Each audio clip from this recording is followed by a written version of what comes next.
Welcome to Exhibit Columbus, and welcome to the inaugural Symposium, Foundations and Futures. My name is Richard McCoy. I'm the Director of Landmark Columbus, which is a program of Heritage Fund, the community foundation of Bartholomew County. Thanks to Docomomo US, our friends this morning who sponsored coffee and donuts. I don't know, the coffee and donuts is just over here. I'm so grateful to our friends at Docomomo US. They brought their board here last fall, and they've been instrumental in helping us think about caring for the design heritage of Columbus. We call Exhibit Columbus an annual exploration of art, design, and community. It's a new and ambitious effort that will alternate programming between symposium and exhibition years. We want to celebrate Columbus's design heritage while making it relevant to new audiences today. We had an excellent day yesterday exploring the foundations of this community and the world of modernism and sort of from a historical perspective. At the same time, we heard from the Miller Prize finalists talking about sort of their understanding and their practice. I was thrilled last night. We had a sold-out keynote session. I think by my count, and I always count a little high, we had over 500 people there. So it was really an extraordinary night. Yeah. A reminder, there's a gallery exhibition for the Miller Prize finalists at the IU Center for Art and Design, which you're welcome to go over and see. It'll give you a kind of an understanding of who these folks are. And there's a number of other things going on today, including, if the weather holds, a plein air paint out by the Columbus Area Arts Council, friends there. And there's a number of other things, including an exhibition on the second floor of the Visitors Center of the artist David Sisko, who is an illustrator and illustrates a lot of cool things around Columbus.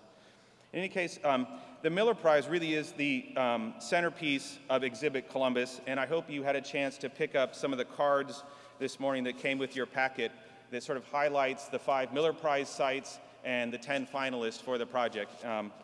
We're happy to have those and hope you'll have a chance to check them out.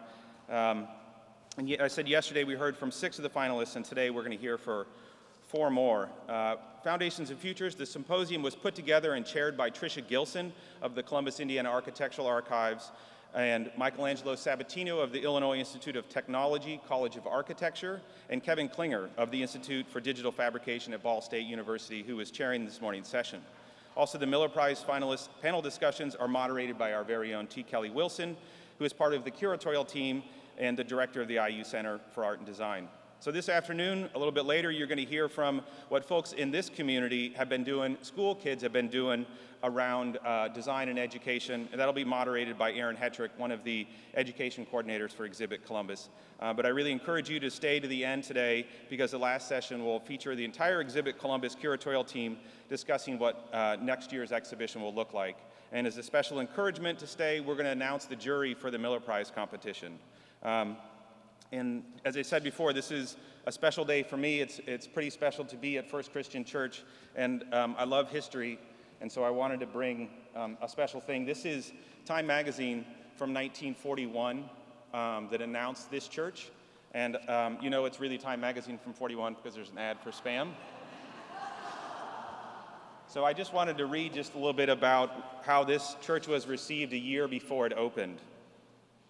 The costliest modern church in the world, planned by Europe's most famous modern architect and his son, is going up across the street from a Victorian city hall and a conventional Carnegie library in Columbus, Indiana, population 11,000.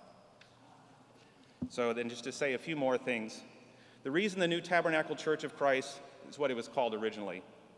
It was later changed to First Christian in the 1950s. Will be completely free of debt when it opened, is its chief donor, 74-year-old Columbus banker William Glanton Irwin, who lived right across the street.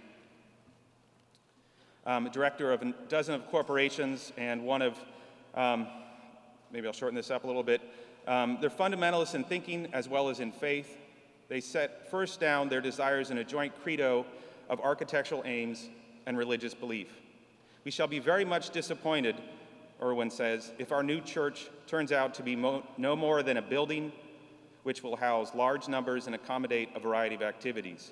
You may ask why we do not spend the same money in Christian work and arrange to worship in less impressive surroundings. Great buildings dominate and influence the lives of all who live near them. A church which embodies and illustrates the truths of Christianity should be a monument in which the affection and aspiration of many generations of Christians are centered. Pretty extraordinary claim a year before it was built.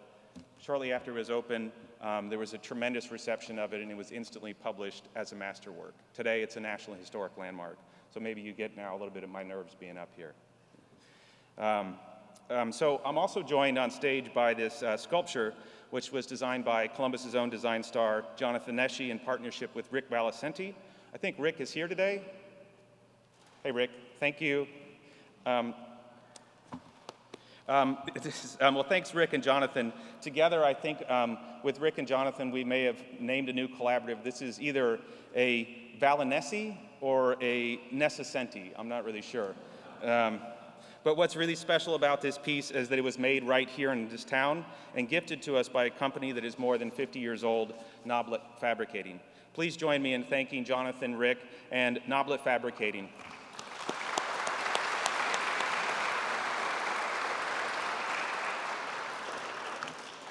Please come on up during break and get your picture taken next to it, and don't forget to use the hashtag #ExhibitColumbus when you post it online. We've really had, though, a terrific amount of support from the entire community of Columbus. So many people have helped to make this project reality, and I'm grateful to all of them. I'm grateful also to the volunteers and the very kind folks from the church that greeted you as you walked in the doors. It's really been a very warm place, and I'm very grateful. Thank you. And so on the back of this card, which you all have, you'll see a list of our founding sponsors for this project. And this is a group of individuals and corporations that have stepped up to support Exhibit Columbus. I'm grateful to the Columbus Area Visitor Center, the Columbus Museum of Art and Design, Cummins, Inc., Efrenson Family Fund, Haddad Foundation, Heritage Fund, the Community Foundation of Bartholomew County, Irwin Miller Foundation, Johnson Ventures, Moravec Realty, Shoemaker Family, Saiho Insurances, and I'm thrilled today you can see one's out of alphabetical order. That's because we just added Elwood Staffing this week, and so I'm grateful to all of them. Thank you.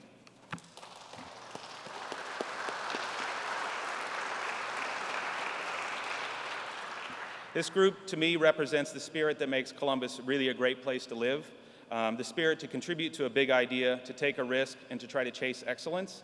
These folks are supporting Exhibit Columbus because they think it will continue to make this visionary community a great place to live, work, and play. I have one other thing. So another great example of that spirit is this piece. It's a cardboard cutout that was made by our friends at Columbus Container. It comes as a poster, and then you have to assemble it. And so we made this out of Rick's design. It's a pretty extraordinary thing, and I'm grateful for Tracy Haddad for helping us make it in very short order. So it's a pretty cool thing that is, as I understand it, now on sale at Baker's Fine Gifts and Accessories. So it's a fun thing. Thanks, Tracy. And also, I just want to remind you all, there is, though the slide looks full, there is room for more founding sponsors. I'll be here all day if you want to come and talk to me. I'd be happy to chat with you. And so, one more. So I'm extremely grateful to the College of Architecture and Planning at Ball State University for being the presenting sponsor of the entire symposium. They are video recording the entire symposium, and maybe you saw their media truck outside. They're really going to make this a high-quality production that we'll be able to share in the future. I'm really grateful to Ball State University. Likewise, Indiana University has been a supporter of this project since the beginning, and in fact, the first official meeting we had about Exhibit Columbus was over at the IU Center for Art and Design. IU has very generously sponsored the reception at the gallery exhibition and are the presenting sponsor of the Miller Prize finalist panel discussions. Thanks to both Indiana University and Ball State University.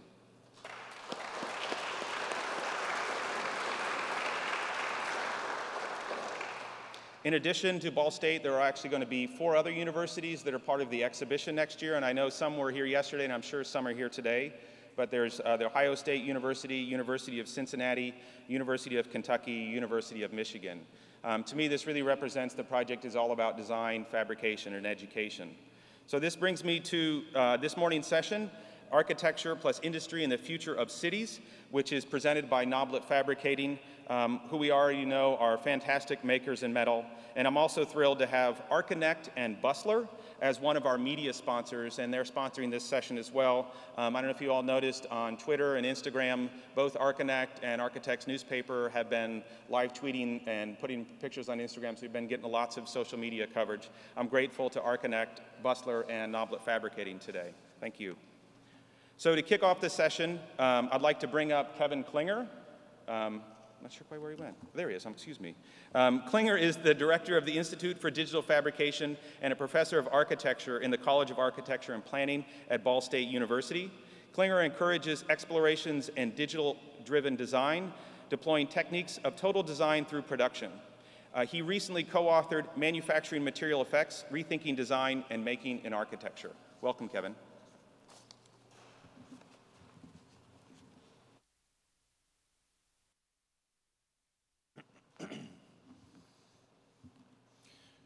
Good morning and welcome.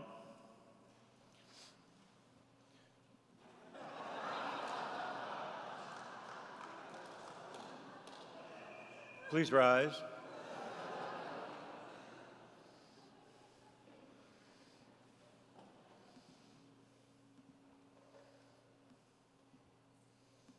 I'm sorry. I'm quite humbled as well to be a part of this. It is my great privilege to be in the company of so many amazing thinkers and creative talent, and such an amazing place in this world. I'm also quite humbled by the quality of the light coming in from these windows. It's a pretty fantastic experience. And you know, I'm not too far away from Seymour, Indiana, where Grandpa grew up with his 10 brothers and sisters. They made quite a few trips to Columbus, I'm certain, before they dispersed around the state. And I have to admit to you, I'm a bit comfortable in this pulpit because I come from 4 generations of Methodist ministers and ecumenical United Brethren before that, including my father, who basically taught me the lessons of life that became the foundation for this entire frame of reference. He invented something called relational theology, and that was a significant influence on my life as we move forward in our technological adventures. And he's here. Thanks, Dad. That's the great thing about our state, is that you just drive around. You know, we wander Indiana quite a bit. I'm going to start with, we're going to turn to Elio Cernan in our, if you have the books you want to open and follow along. Indeed, just this very period was in many respects significant as a great revelation to humankind. To begin with, it must be borne in mind that human knowledge of the construction of the universe, both macrocosmic and microcosmic, has been considerably broadened so as to offer entirely another conception of space and its organization. Moreover, it must be borne in mind that intercommunication between peoples and thoughts has passed through revolutionary changes. This has been true particularly during the most recent years, when all kinds of communicative means have appeared, both for the fast-traveling and still faster interchange of thoughts and ideas.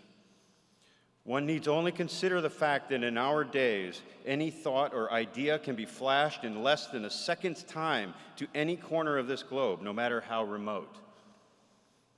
And then one realizes how completely conditions have changed. Naturally, all of us and all of this has been apt to affect humans' attitudes towards the problems of life, spiritual as well as material.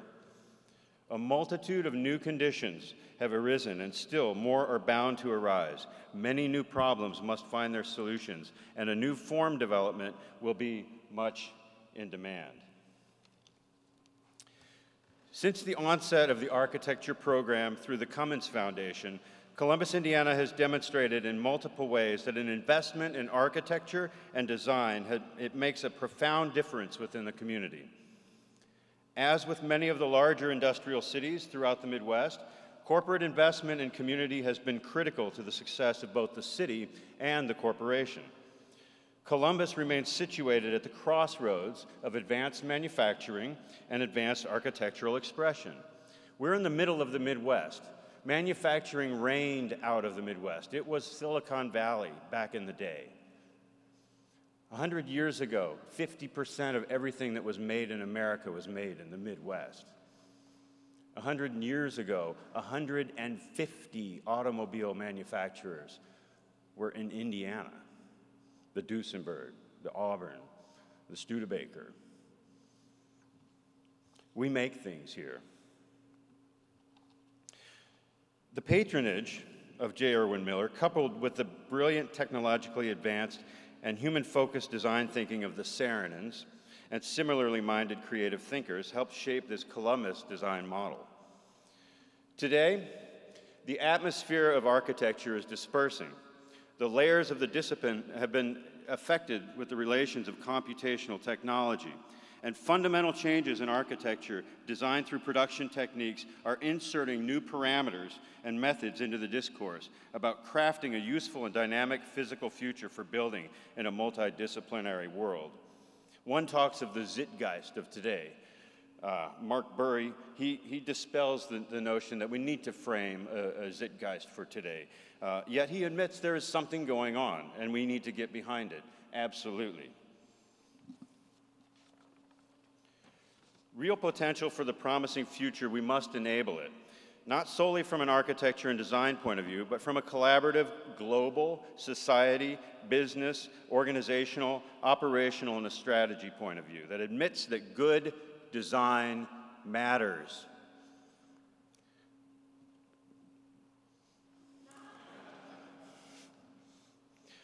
Partnering design with innovative technology in service to the current needs of real people.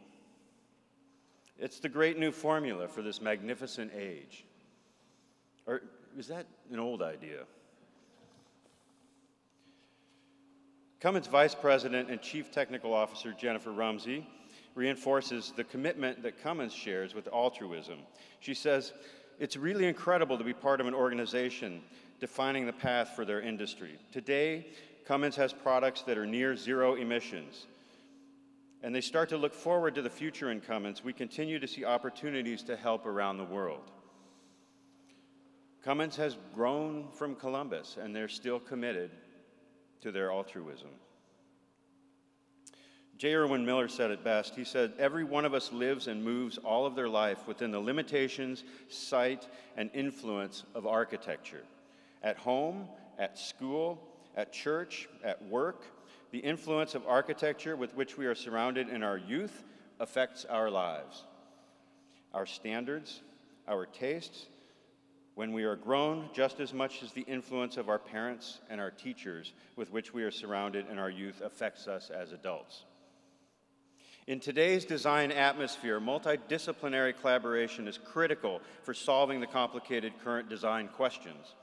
More information is available than ever before. However, more information brings greater complexity.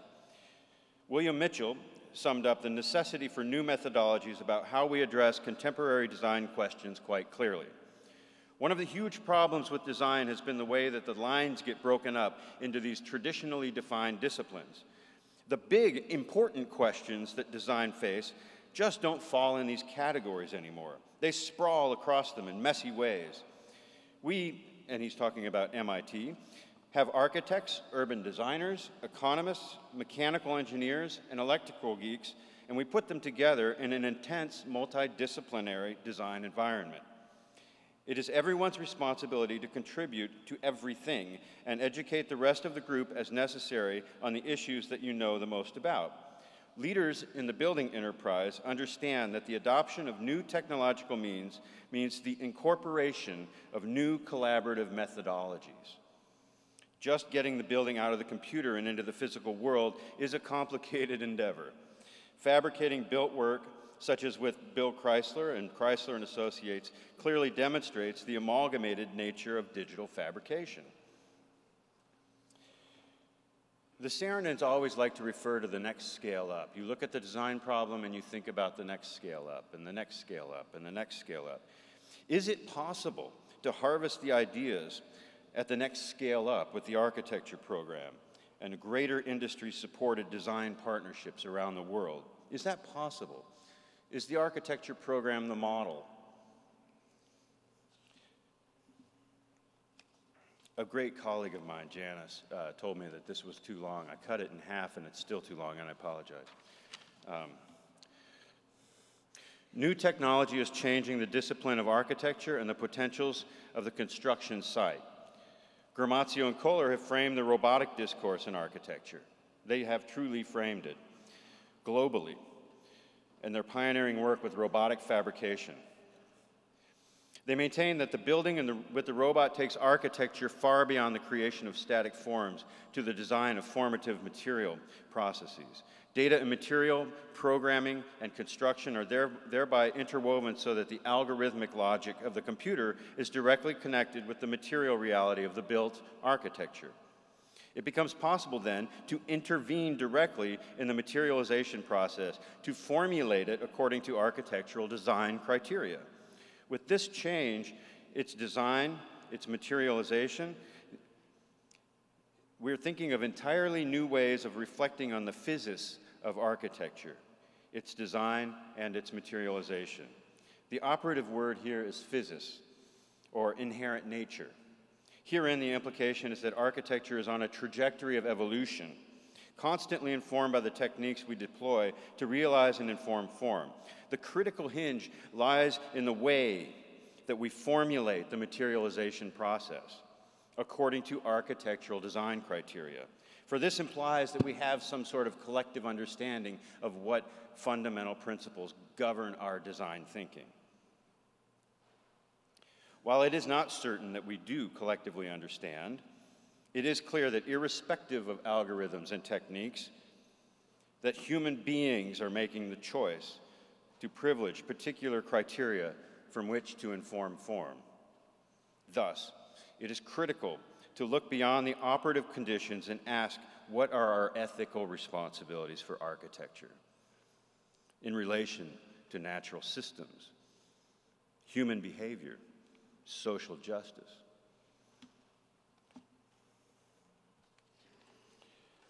I believe Elio Cernan believed this. That's a quick way of getting through this really big part that I'm cutting out.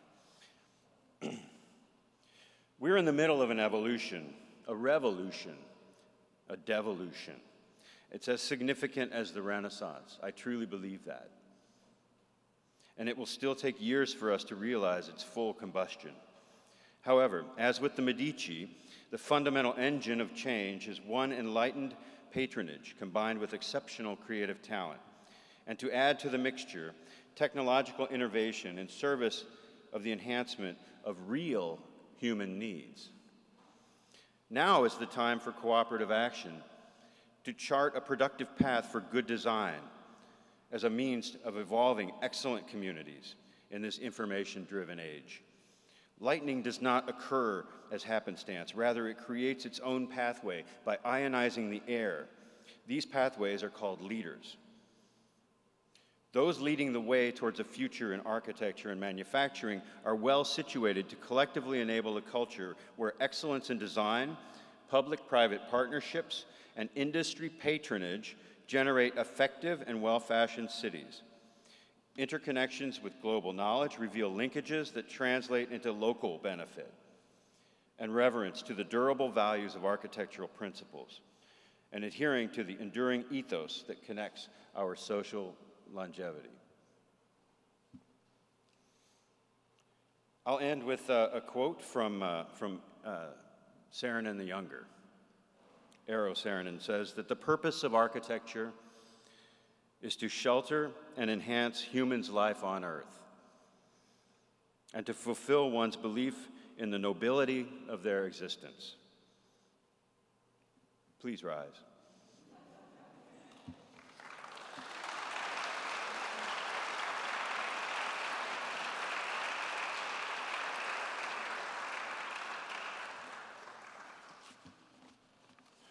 Mark Burry is with us. Hi, Mark. Mark is a master cook. His favorite dish is paella, which he prefers to prepare out in Australia's bush country. He's also the professor of urban futures at the Melbourne School of Design and the University of Melbourne, formerly the professor of innovation and director of the Spatial Information Architecture Laboratory at RMIT. He's also the executive architect of Gaudi's masterwork, the Sagrada Familia Basilica in Barcelona, in Spain. Please, Mark, come sit. Fabio, you get the first pick, whichever chair you like. Fabio Gramazio is a sailor. He likes to sail. He hails from Zurich, Switzerland, and he represents the architectural generation of digital natives who appreciates the physical world. He's been known for lighting up the analog streets of Zurich with digital luminescence. He's also the founder of the architecture practice Gramazio and Kohler, in conjunction with his partner, Matthias Kohler.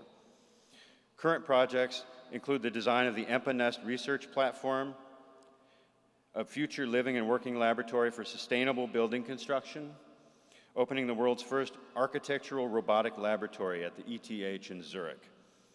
Gramazio and Kohler's research has been formative in the field of digital architecture, setting precedents and de facto creating a new research field, merging advanced architectural design and additive fabrication processes through the customized use of industrial robots. Please, Fabio.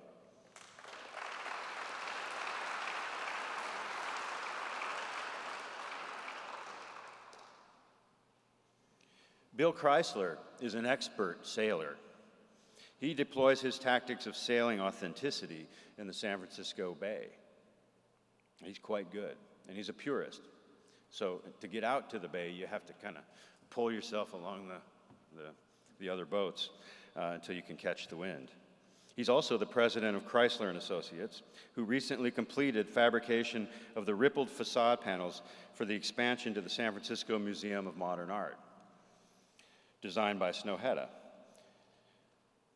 Kreysler & Associates is a custom fabrication firm building composite products and reinforced plastics for architecture, artists, and industrial applications. Bill.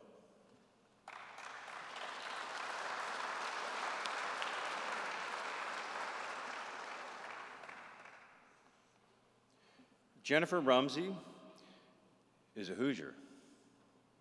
She was born and she grew up in Columbus, Indiana, around its architecture.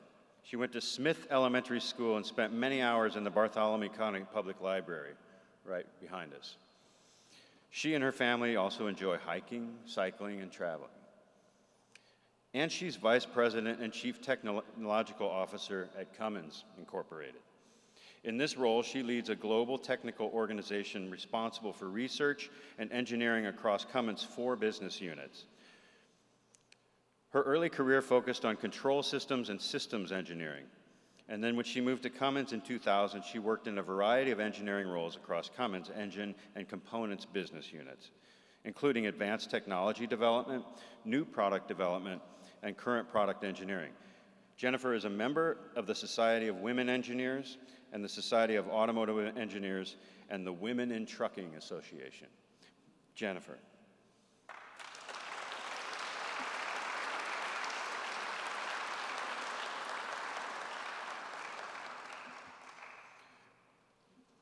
William Zehner. He's a native Midwesterner. He loves barbecue, and particularly the Kansas City-style barbecue, which is slow smoked with a variety of woods, probably hardwoods, and then covered with a thick tomato and molasses-based sauce. He's also the president and CEO of Zehner, an architectural metal company in Kansas City, Missouri. His company is responsible for the production of high-profile buildings by architects such as Frank Gehry, Morphosis, Herzog & de Meuron, and so many others. In 2013, Bill was appointed by the U.S. Secretary of Commerce to the Manufacturing Council, where he represents Missouri's 5th district. Zehner also holds 5 patents which pertain to the architectural metals industry. Bill.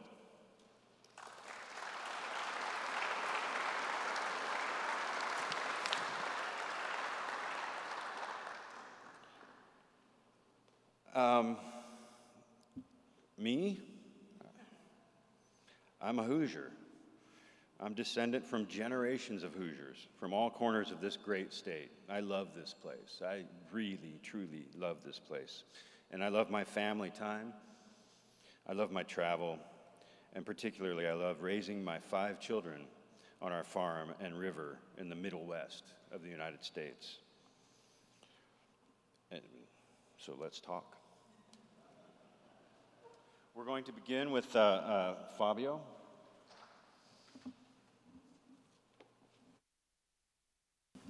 So thank you, Kevin, for inviting me to speak in this incredible space. I will not ask you to stand up. I don't think I have the authority to do this. But I will try in 15, 20 minutes to give you an insight in our work and to give you this insight from the perspective of digital fabrication. I will not talk of digital fabrication directly, but I prefer to use this term of digital materiality in architecture that we have coined a few years ago in 2008, trying to describe what's happening to materiality from an architectural and not technical point of view. And I'll go through 3 build projects, and then 1 research project, trying to frame this concept that in the beginning has been very important for us because it brings together, or it expresses, this convergence between these 2 realities, the digital one and the material one, that for us, for me and my partner Matthias, are constituent of architecture and are both very, very familiar to us. So we don't understand those 2 things as being separate, but being complementary and depending on each other. Now, what is it all about? For us, it is about, as Kevin was already saying, it's about bringing things out of a computer. My generation, we grew up with computers, a very early generation of computers. We learned to program, then we studied architecture. And throughout the 90s, when sort of our profession, but the whole world was digitized, you know, what we used to be in an analog way was suddenly transferred to the computer. We were producing data all the time. We felt that these things should come together again. And although we started very early to look at machines that could possibly realize this transfer, that could be used to materialize the digital. So in 2005, we started researching. We got a position at ETH Zurich, and we had to choose a machine to do our research.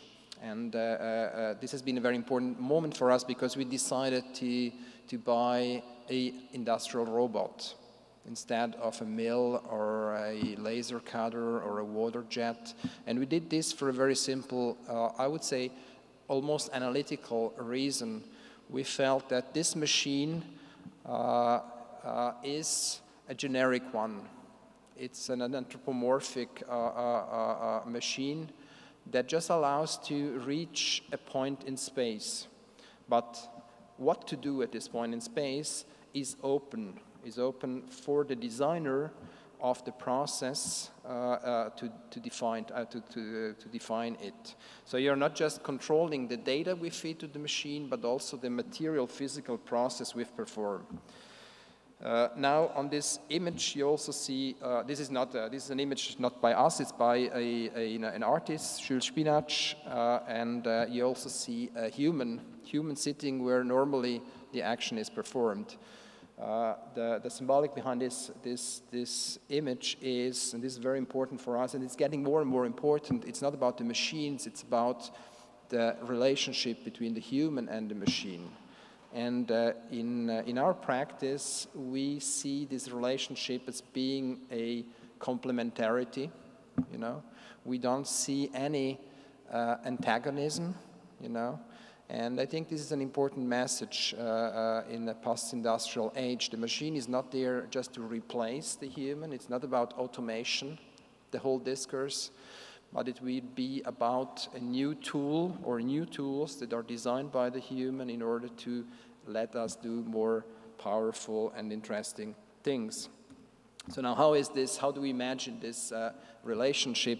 I can show you a very early example that allows me to clarify this point. You see bricks. On the left, a student, trying with his hand to understand what bricks do in space, how you stack them, how close you can bring them together, tolerances, all these very physical material things. By the way, we started with bricks as a proof of concept because the robot is there as a machine that can add things. And architecture, seen from a historic point of view, is very much about addition, stacking of more or less sophisticated or complex parts. And the brick is one of these very sophisticated parts. Now what you see on the right of the slide is code, so program, logic. I don't have a time here in 20 minutes to explain how this works. Just for those of you that know a bit about programming, it's two nested loops. So a rule is repeated until something is true or false. And the interesting thing here is that this algorithm on the right describes exactly what you or the mason would do if asked to build a brick wall. You follow a procedure, one for the horizontal, then you go up one row and you repeat it again until you have reached the top. Now what the student can do, and he's the designer being under control, is that he can start to tweak this very simple algorithm that in its basic form just produces a brick wall like this, you know, and he can introduce complexity. The result of this complexity is what you see on the right. It's too small to see. This is 500 by 3 numbers describing the position in space of each single bricks in X, Y, and the rotation added.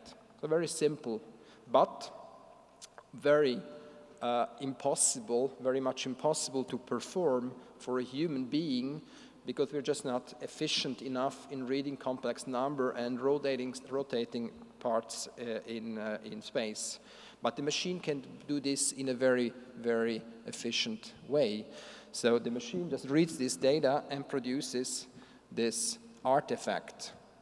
And suddenly we have transferred, we have materialized the digital, because the power of the digital is computation, is complexity, and we have connected this human act of designing the rules, of designing the processes, and this machining act of fabricating on the right. And the output is strikingly simple, but at the same time sophisticated. And this is where we first saw or thought about this concept of digital materiality. So this wall here is deeply rooted in the material. It's a material that we're very familiar with. It's the brick. At the same time, it's stacked in a way that clearly belongs to a machinic domain or process and to a numeric logic. Let's put it like this. So the human and the machine collaborate doing a very complex thing. Now, 3 quick projects that should visualize the results of this just stacking of simple parts. You see a robot picks a brick, puts glue. This is not automation. This is what the human would have a very, very hard time to do, because all of these glue paths are individual for each single brick, and then it just puts this brick on the stack. It's sort of a, could think a very low resolution 3D printing process. And for these 3 projects, I will not talk about the project, don't have time to this, but I start with a process where this thing materialize and then zoom out and show you the effect of it, of this thing, in the broader context of the building. See here these elements, once they have been produced, are brought to the building site and are just put in place. Now this is the result. This is not an image, what you see on this facade. This has a degree of opening. It's three-dimensional. It has an effect that changes dramatically depending on the distance the viewer takes to the architecture. It changes throughout the day because it's only dependent on the reflection of the light and the position of the observer. It's depending if you're inside or outside. So the phenomenological effects or mechanism behind these things are purely architecture. It's space and light and material. As a second project, this is a part of this new building we just finished in Switzerland, this guest house and living lab.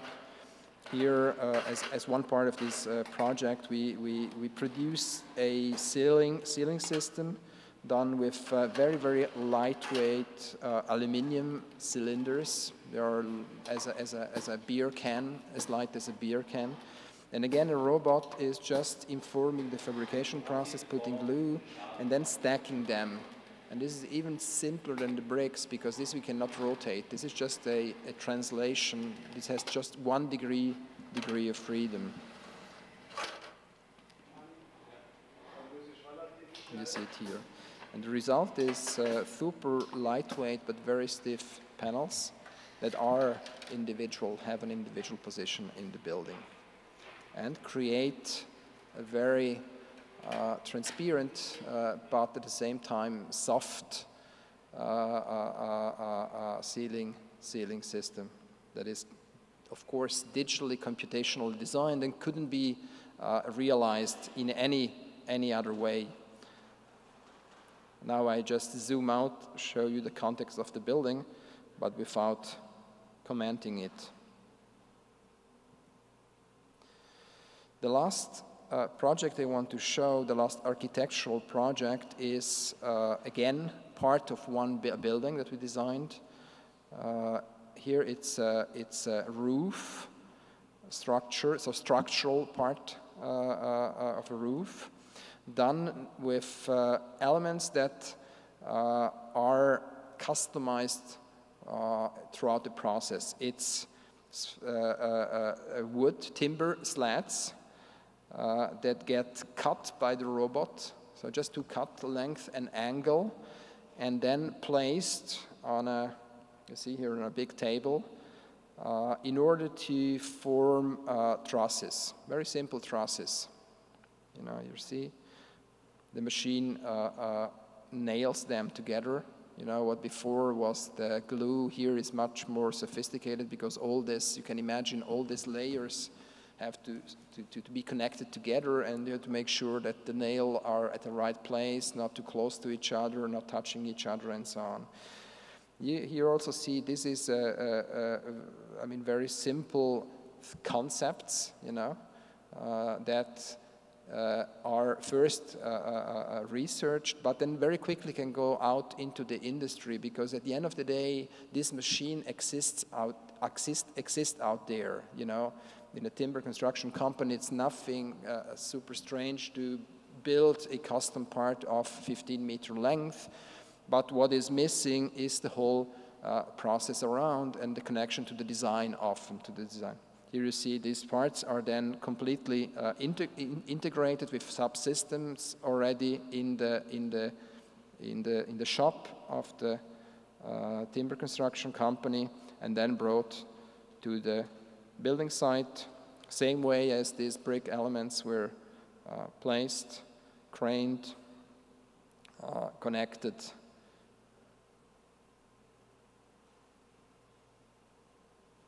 And what you feel here too, it's It's like the other two projects. This is very low-grade parts. You know, this is not cross-laminated, full of glue stuff. This is just spruce, as simple as you can get it. 2 cuts, and the complexity of the part comes through the high resolution, so the size of the part and the complex, very differentiated positioning in space.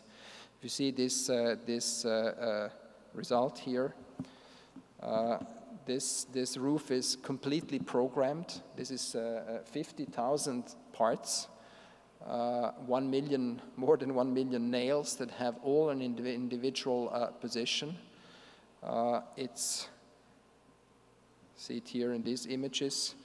It's at the end, because it's 2,300 square meter big, you know, it turns almost, and I'd like to finish here with a drawing that was never used to build anything, but just to depict the thing. It's like a textile, you know, and you see here, this textile can adapt to particular condition. For example, you have 12 columns here supporting, so it goes towards the column, and at other places it just makes space for the ducts that need to go through. Now I'd like to finish with a last project. That is a research project. We're talking about going into another domain. It's called rock print. We did this installation for the last Biennale, last year Biennale in Chicago, Architectural Biennale.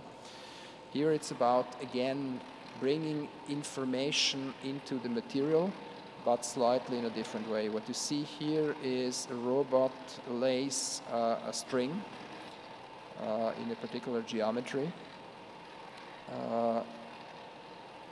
In a box, and then this box gets filled by layers. This is done manually. Layers of material, of rocks, of gravel, basically. Then a next layer is placed. So basically, what we are doing here, we are 3D printing stones, rock. Taking advantage of a phenomena that is called jamming, saying that if particles, solid particles, rigid particles are constrained in their movement, either by a boundary or other mechanism that hold them back, what is in principle liquid, you know, think of sand, you know, can become rigid. And this is what you see here. This box has been filled and then now it gets demolded. These things still stick together a bit, but you can bring them to collapse. And at the end, what stays in place is the material that is tied back by the string information that has been printed into the material. And this is a very strange manifestation of materiality. Probably you wouldn't talk about being it a digital artifact, you know, digital normally associated with something super clean, super aseptic, not so sensual, you know. Here, if you look at the material at this is an extremely intriguing sort of both familiar and novel way of materializing things. And just as a last short movie, what this also implies is that you can rewind, you know, the whole thing. So you can let the process run in the other direction. You just put a pulley on the ceiling, and you rewind this, and you dismantle your piece of architecture of material, at the end having a perfect separation between the string and the gravel or the rocks again. Yeah. This was sort of the finissage of the installation, you know, and then you can pack again. Okay. I think I'm good in time. Then I will stop here and we will have a a discussion afterwards. Thank you very much for listening.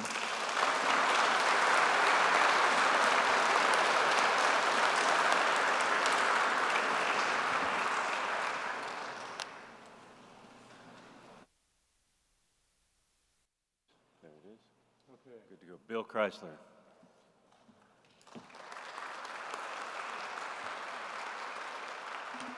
Thank you. It's just up here, it's kind of, well, this whole thing is intimidating. I mean, unlike Kevin, I'm not accustomed to standing in a pulpit. So I'm going to do the best I can here. But the echo is just like maybe, I guess it's more up here. Anyway, that's good. Maybe these guys won't be able to hear what I'm saying. That'll be maybe to my benefit. This talk is about embracing change. And so my presentation is focused on trying to talk about the changes that are going on right now in everywhere around us, but I think as much as anything in architecture. And there are some incredible changes. I mean, I think it's hard to see when you live. I think someone mentioned sort of we're in an amazing time, a revolutionary time, a renaissance in a sense. And, you know, these things happen periodically throughout history. I mean, in Mesopotamia, in Egypt, in Greece, in Elizabethan England. And we look back on those times as these sort of amazing periods. I'm not entirely sure that people who lived in those periods really realized what was going on and how important what they were doing, what an impact it had on future generations. And I suspect that we might be in a similar situation here. I think we may be seeing so many things changing and the tools and the ways we have of doing things changing so much that, that in retrospect, this is going to be an era when we shift our whole way of thinking from one sort of more mastering the universe kind of mentality to one of more trying to react to our environment in a more enlightened and I think sensitive and holistic way. I think as long as we can get there soon enough, maybe that'll work. Hopefully we can. I'm going to talk very quickly, go through a little bit about my company. We're fabricators. I'm not an architect. I came actually out of the boat building industry. So I'm going to challenge you today to think about the possibility that in the future buildings, entire buildings might not be made out of metal and wood and glass and concrete. They actually might be made out of all composites. And technically that's entirely possible today. Entire high-rises, there are such things as 350-foot tall offshore wind turbine towers that are single structures, columns that sit out in the ocean and hold giant wind turbine blades up in the air, enduring, you know, loads and forces far beyond what a building would have to endure. But our shop is in Napa. There's a nice, highly detailed shop of what looks like complete chaos. It's not entirely. This is kind of one of our tools. This is a 5-axis CNC gantry that's about 65 feet long. And so it allows us to machine parts rather large scale. This is a part, actually, Kevin used a slide out of my presentation that is one of the 2 or 3 slides of things we actually didn't build. Thanks, Kevin. But we did do the tooling for that. That's Greg Lynn's trimaran, which I'm going to talk about in a couple of minutes. And this is the trimaran hull mold being machined out of a block of expanded polystyrene foam, where it was then sent down to Los Angeles to a boat building shop down there that fabricated the hull in it. This very inexpensive material, it's entirely recyclable. This kind of tooling is about, as far as I know, the only 100% recyclable tooling possible. This is another shot of another piece of ETS foam formed into a slightly different configuration using a 7-axis robot we have. This is a shot of a lab just to emphasize that in the world that we work, we have some pretty serious constraints. Building codes, the traditions of the construction industry, the inherent conservatism of the construction industry, the barriers and obstacles that we have to face every day when we get projects built out of brand new materials in completely different ways, which involves going head-to-head against an infrastructure of construction and product delivery systems or building delivery systems that many people rely on for their complexity and risk and confusion. I don't know how many lawyers make their living in the construction industry, but it's too many. But there are important things that have to be done, and the test on the left is a fire test. It's the only way we were able to get permission from the building authority to cover the exterior of the MoMA with a fiberglass product, which is the first time that's been done in the United States. And it was and this test is to prove that the fire resistance of that material is sufficient to meet the building code requirements. So it's now possible to completely cover the exterior of a multi-story high-rise building with fiberglass. This is the job, and I put some slides in here about this project since it seems to be getting a lot of press, but we've been doing this kind of thing for 30 years. We've just never done it on this grand a scale until that test was passed. I think the theme of this talk that I'm going to give is about collaboration. What you see there in the dotted line across it, this is a cross-section of a little piece of that facade that you just saw a second ago. And that dotted line represents the shape that the architect wanted. The straight line represents the most practical, efficient wall that could be built using today's sort of normal, high-quality, unitized panel construction technology without having a bunch of custom-made unitized panels. So how do you get from there to there? And I think the answer, and I think it's an answer that is suggesting a way forward through this kind of circuitous path in the industry that we meet so many obstacles. That path forward is collaboration with fabricators, between designers, engineers, contractors, fabricators. The more we can come together early on in a project and help each other get what we want, the more likely the product is going to get delivered the way it should be and closer to what the architect's intent was. So too often, I think that even today, too often designers are expected to sort of figure out how to put together a set of documents that can be sent out to bid. And that is like almost guaranteed not to be the best solution. Because how can the architect and even the consulting engineer be as familiar with the nuances of all these intricate fabrication technologies that are evolving so fast that those of us who do it every day are having a hard time keeping up? So product delivery system needs to change. We need to change the way we build buildings by bringing together designers, fabricators, engineers, and contractors as a team at the get-go to sort of optimize these systems.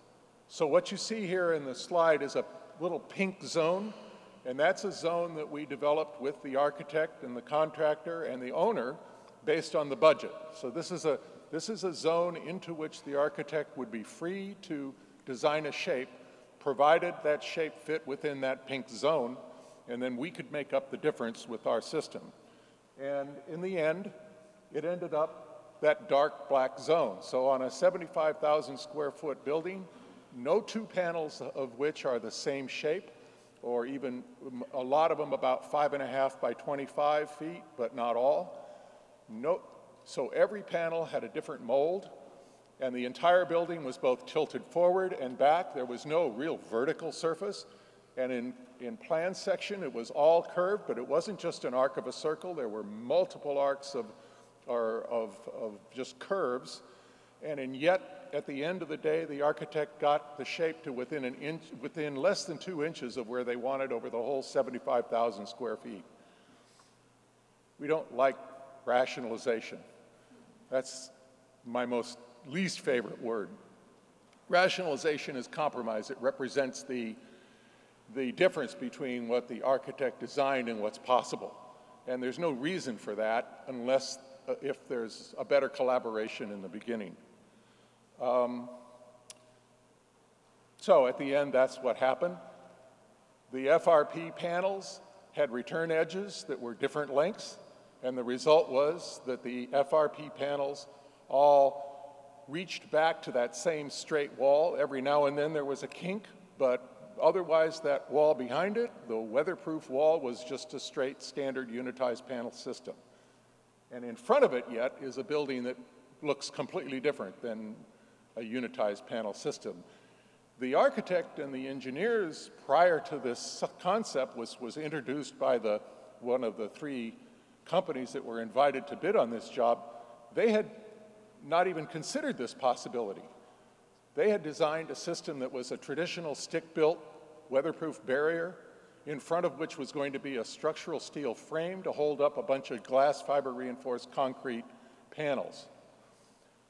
That meant 3 contractors, the wall, the steel, the GFRC. The risk of, that's just a problem waiting to happen right there. But it also meant holding that steel frame up, which meant punching holes in the weatherproof wall, which meant the chances of leaks in a building whose walls are hung with, priceless art is a real concern. They really wanted a unitized panel, but they didn't know how to get there. It wasn't until the fabricator got involved that we introduced this alternative to them from what they had designed, and it was the solution they were hoping for, but they had spent, I don't know how many hundreds of thousands of dollars developing and engineering and designing a system that basically became irrelevant. There's 1 million pounds less steel on this facade than there would have been based on the original design. One of the panels, there's the visual mock-up, there's a look up the building, and this is the problem. To me, we have mastered the art of taking our surroundings and manipulating them, and we just can't seem to resist doing that.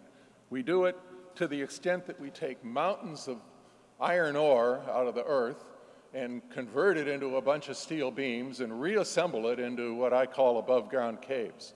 I mean, basically, we haven't come really very far in terms of allowing ourselves to evolve, and that's because the building systems that we base our thinking on are 100, 150 years old. And you can't make a tapered I-beam the way we make I-beams unless you custom make the tapered I-beam and throw away half the steel plate that you made it with. So when you try to do a building that has curves and weird shapes and you do it in an old way, you're relegated to a system where you probably throw away a massive amount of material. And there's a lot more material than you really need. So I think the Industrial Revolution is over. I think the sooner we recognize that and the sooner we step forward into something new, the better off we're all going to be. I think the path forward is to consider mimicking nature.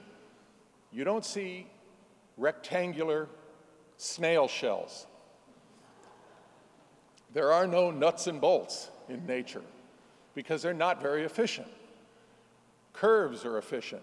You can take a piece of tinfoil, and as a flat piece of tinfoil, you can wrap a sandwich with it.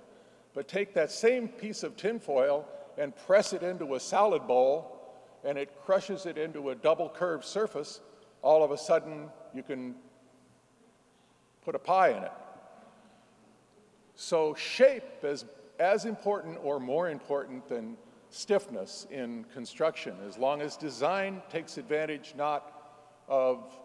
design needs to take advantage of strength and material properties as well as aesthetics. This is beautiful things, and yet they are extremely efficient shapes. Hanging is my favorite idea. I don't know why buildings are built on foundations. They should hang from cables. So I just want to rush through these a little bit. These are just shots of how things are done in our shop. And once again, even though we're doing seemingly simple, elegant, seamless architecture on some projects, behind them is this morass of complexity that should go away, and it could go away. I'm sorry to speed up, but I want to leave plenty of time for everybody. And I think the future of buildings, like I've said, is to consider the possibility that in some cases, in many cases, maybe we don't need steel. I'm hoping Bill Zehner doesn't hear me here. Yeah, he's just shaking his head. He and I follow each other around, and I have incredible respect for Bill, but sometimes I say things about metal that bother him. The way he does it, it's great. But here's a couple hanging buildings. Here's a tram on the underside of a bridge. I don't know why that wasn't a building. Couldn't be a building, could be housing. Foundation is already there. It's just above the building instead of below it. Here's monocoque structures. This is why buildings could be made out of composites if we gave them a chance. Everybody else is doing it. Marine, aerospace, automobiles. The new Boeing 787 is a composite structure. There's no frame inside of that, no steel I-beams, no 2x4s, no even aluminum frames. It's just a composite shell. And it's so much stronger than the aluminum that they can pressurize the cabin higher, making it feel as though you're at a lower altitude when you're traveling than what most commercial jetliners have to do. They can raise the humidity inside the cabin because there's no aluminum to corrode. And they can put bigger windows in it because the whole thing is that much stronger. They change the way we will travel through the use of design. Here's some experiments that some architects are starting to do with boats. Seems like the fashion now is all these architects are designing boats. Isn't that right, Herwick? I mean, Frank Gehry just finished one, and something's going on. Monocoque structures or quasi-monocoque structures. This is not a very elegant, beautiful thing in a way, but it's a lightweight, all-composite building. It's in the Arctic. I think CH2M Hill designed this. And this thing they can drag around with a tractor. It's a research facility, and it's another option. This is a house we built. This is an all-composite house. There's no steel or metal. It's a two-story house. And it was made in 9 pieces in our shop and assembled on site in a couple of days. And at the end, I think the emphasis is that design is the solution, but design from the beginning to incorporate different ways, all the different pieces of the erector set, and turn thousands of pieces into just a few. Greg Lynn tried to show us how to do that with this trimaran, where he designed everything into it in advance. Yes, it takes a lot more work, it takes a lot more time and care, but as architects learn how to do this and manipulate these materials, they will find that their value is going up in the process, and instead of turning the ways and means over to the contractor and therefore the risk and therefore the profit, the architects, I think, have the opportunity to frankly, to raise their fees because they'll make a bigger contribution through the management of these complex systems using design. And I mean, Greg went so far as to even design the way the wind would flow over the sails in order to make sure that that was optimized. There's that photograph that Kevin used that I didn't build. And there's the Greg's 3D model of his boat, and there's him and some friends sailing it. Sailing into the future, I really believe there's great opportunity, and we have to just reach up and grab it if we want to take advantage of it. Thank you very much.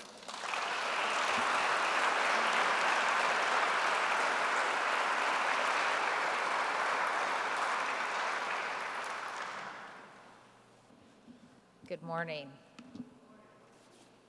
So what I'm going to talk about for the next few minutes is going to be a little bit different than what we've heard about so far. As Kevin said, I'm Jennifer Rumsey. I'm Chief Technical Officer for Cummins. We're the largest independent manufacturer of diesel engines, producing around 1 million engines globally per year, and we're headquartered right here in Columbus, Indiana. And as Chief Technical Officer, I have the privilege of leading a global technical organization of about 10,000 engineers.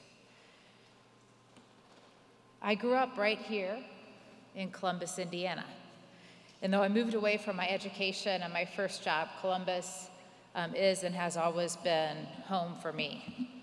My formative years, as Kevin said, were spent checking out books in the IMPA library right across the street and attending school in these architecturally significant buildings. And I realized as I walked in this morning, I actually went to preschool here in this church. And you know, frankly, growing up in Columbus, you didn't really recognize as a child what you had around you.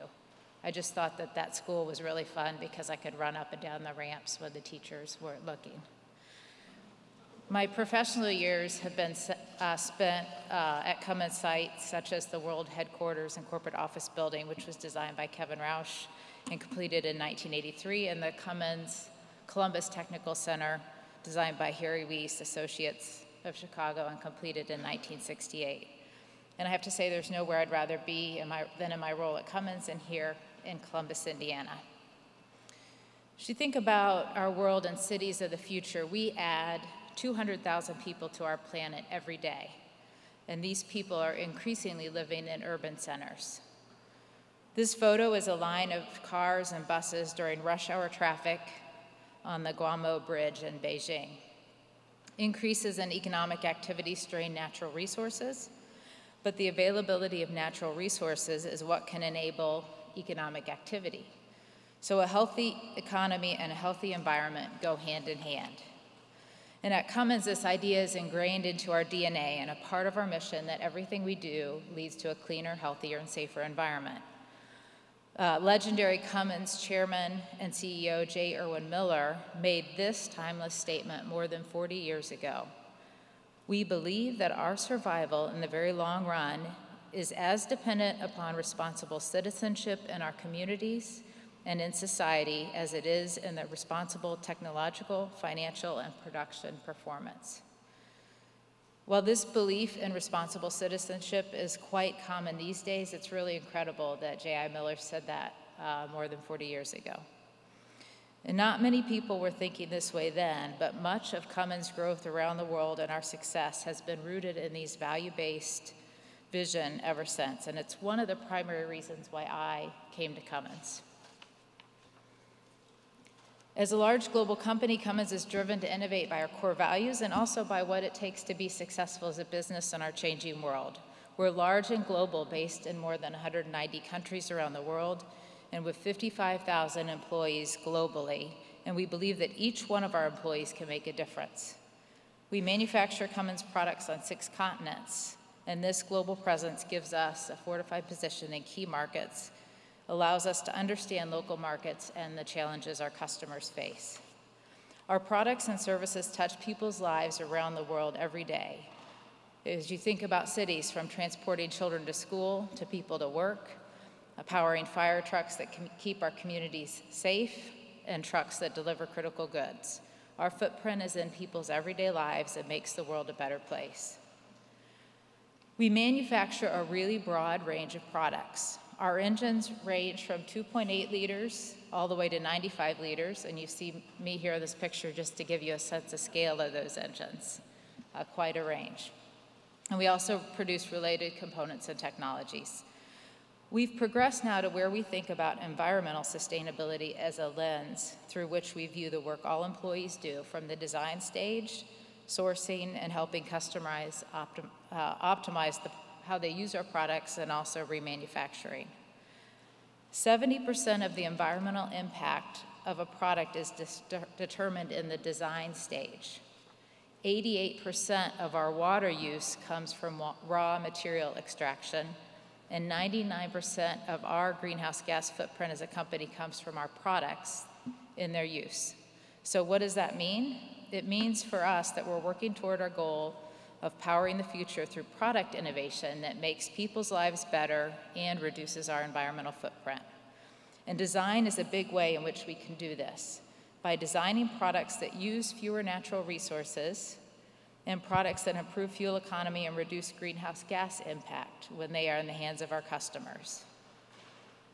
We have cutting-edge design and analysis tools that enable us to design products that meet and exceed our customer needs while optimizing material usage. Manufacturing should not be seen as limiting design, but as an enabler to realize it when using advanced manufacturing techniques. Both of these are illustrated in our G engine, which we launched initially for the China market 2 years ago, and is shown here. Reducing the material was important for us, and reducing weight was important for our end users. A low weight in the engine means they can carry higher payloads. Using our latest design and analysis tools and knowledge of the capability of advanced manufacturing techniques, we streamline the engine's architecture with 50% fewer parts. This improves reliability and ease of servicing. This engine has a high power-to-weight ratio and low noise. It's the lightest weight in its class by 30%. We have a number of patents on innovations that went into this engine, including the one shown here on the block design, where we really optimized material that was used for unified cooling and thermal management, and also made the block more robust and stiff, which helps noise, vibration, and durability. Additionally, reducing tailpipe emissions has been a big focus for our products and our industry. This chart shows what's happened to the air emissions regulations in the United States for trucks and buses over the last 25 years. As a result of the Clean Air Act, the chart on the left, which is nitrites of oxygen, or NOx, and hydrocarbon, which are really important criteria pollutant that can lead to acid rain and other bad things. And the one on the right is particulate. That's the black smoke you may see coming out of old trucks. Over the last 25 years, we've seen a 50-fold reduction in these two criteria pollutants from our products, 50-fold. If you walk up to a running new truck today and you put a white napkin over the back of the tailpipe and then pull it away, it'll still be white. I can tell you it wasn't that way when I was riding my bike around town in the early 90s. And now regulations on CO2 and customer demand for improved fuel efficiency are driving additional technology work focused on those important areas. And our work for technology to meet emissions requirements is not just here in the US, but around the world. Emissions requirements are becoming increasingly more stringent, and over the next several years, major markets around the world will quickly advance to the levels which already exist in the US and Europe. Oops. So as a result of the work to meet these emissions requirements and optimizing the performance of our products for customers, our engines have changed a lot in recent years. They've gone from a relatively simple mechanical engine to being incredibly complex with electronics, turbochargers, aftertreatment, and components, what we call the super engine, which is truly a multidisciplinary design problem. We develop new technologies and tools that we use to bring new products to the market. Now, I just want to ask a quick question. How many of you are engineers? Couple, okay. So in the next few slides, I want to illustrate the art and design in engineering this advanced technology, and I promise not to bore you with the technical details.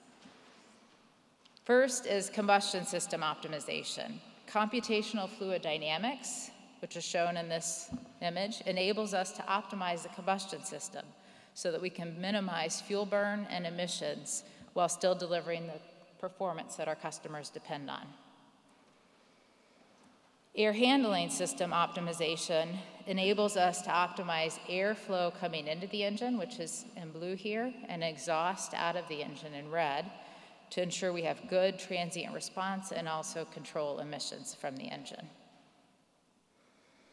In an exhaust after-treatment system, we're able to clean up pollutants that we do produce in the engine to deliver near zero emissions from the tailpipe. This image shows a selective catalytic reduction system where you inject an exhaust fluid and water, which forms ammonia, reacting with the NOx to produce water and nitrogen. I'd like to end with this image of Dubai and some thoughts about the future. To address the environmental challenges in our world, we've got to keep improving fuel efficiency to reduce CO2 and reduce criteria pollutants globally. We'll continue to develop advanced diesel engine systems using advanced design tools, innovation, and advanced manufacturing. We're also embracing the role that data-enabled technologies can play in our systems. And additionally, looking at what technologies may be in the future, including those that don't include internal combustion engines. Cummins offers our customers a portfolio of solutions that help them achieve their operational objectives in the most efficient manner, including conventional hybrid and diesel engines, natural gas, renewable diesels, and other technologies in the future. And as we do that, we think about natural resource limitations in our climate-constrained world and leveraging multidisciplinary design and manufacturing to do it. Thank you.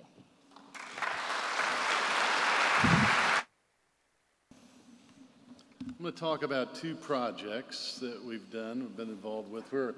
Zehner's a 120-year-old company. We engineer, manufacture, and install our work. We enjoy working with on beautiful architectural projects, both in metal and glass.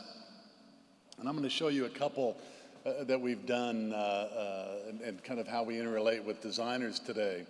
The first project is down here at University of Southern Indiana. It was a teaching theater, and Malcolm Holtzman came to me, and he worked with our team to develop this wall for the teaching theater. And the idea, we wanted to, with Malcolm and I said, well, let's just do everything digitally. No paper, let's figure out how we create this. Very tight budget. So we start out a lot of times with a rhino model. The image here would be maybe the surface, this three-dimensional surface in a rhino model. And then the idea that Malcolm wanted this wave wall that's on the interior of the theater to have perforations and allow light to come through it and also have an acoustical value. And so we looked at ways of making these curved sections out of plates of aluminum.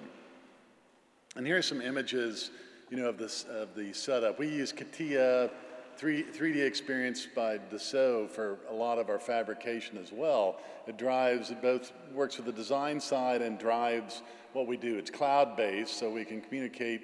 Malcolm's in New York. We work around the world, so we're able to communicate with our designers and our clients no matter where we are via the cloud, using WebEx meetings as well. But this is just kind of the setup. You can see how the panels are kind of laid up. Now there wasn't going to be any structural steel in this either. So we were going to make the whole system, the whole wall, out of these aluminum plates that are curving, plus the structure. It goes about 30 meters tall. And we started with these aluminum plates, perforated, made several mock-ups, prototypes for Malcolm and his designers to look at. And the shaping of the aluminum as it wraps around to make the form, we looked at different ways of welding the edges to give this clean look, clean appearance. And we panelized these into sort of handleable, manageable pieces or elements. We also took and colored it. I'm not sure if it shows, where we oxidize. We do a lot of patination at our facility. We have a plant in Texas, one in Kansas City, and we do a lot of patinas on copper, zinc, aluminum, steels. We try and turn the surface into a mineral form, and one of the aspects on this project is Malcolm wanted to have this very kind of mottled texture to go with the perforations. So here's a kind of a composite of both the computer-generated surface up above and the actual surface below that we created on the little theater. And some other images of the completed theater. And the problem with putting balconies coming off here, as a father of two daughters, the idea of Romeo hollering up at my daughter, I had to make sure we didn't have any balconies on our house. But you can see the way the material wrapped around, and the structure that we used were large aluminum fins, or galvanized steel fins that we shaped and cut to fit the profiles and develop the wall structures. We attached at the top and the bottom. And there's the wrapping of the surface. And as I mentioned, there's our balcony. You know, he wanted to light it. So back behind there, we both had the acoustic, and we had lighting that we could change, or that was set onto a computerized control basis, so the colors could be toned, they could be manipulated as well. And there's some of the finished work of the theater. It's a beautiful little theater and very, very straightforward project. We had no drawings submitted. It was all done digitally on models. We sent the pieces out and erected them in a matter of a few days and created this finished piece. There's the theater. The next project was at the Stanford University, working with Legaretta architects. And this one, we work a lot with artists in the work we do as well with the architects. And this one, Legaretta put us in touch with an artist named Frida Escobedo from Mexico City. And the idea is they wanted to do this wall that connected their business school, the housing area, to the school. And it was just to be a very simple wall that allowed light to go in and created a breezeway that was several floors. And the idea, you know, it would glow at night and let light through the space, in and out, and let air pass through the space. But Frida wanted to make sound. And one of the concepts here was like a young lad walking down, hitting a fence and making the noise as it rattles across the fence posts. She also had the idea of the science behind it from Zanaka's 1954 Metastasis composer. He's actually an architect as well, putting the science to sound. So we're a bunch of metal guys, you know, we're going to talk about sound, make our stuff make some noise. So there's Frida and Miguel Alvarez of Legaretta, and we're looking at different systems. And again, this was a tough budget because they initially wanted it to be a copper alloy and be able to age that way. And we priced it, we worked with them on the budgeting of it, and we decided, well, let's go with weathering steel. And I'll get to that in a moment, where we pre-weather Core 10 or weathering steel in our case. So let me see if I can get this thing to play. So the idea,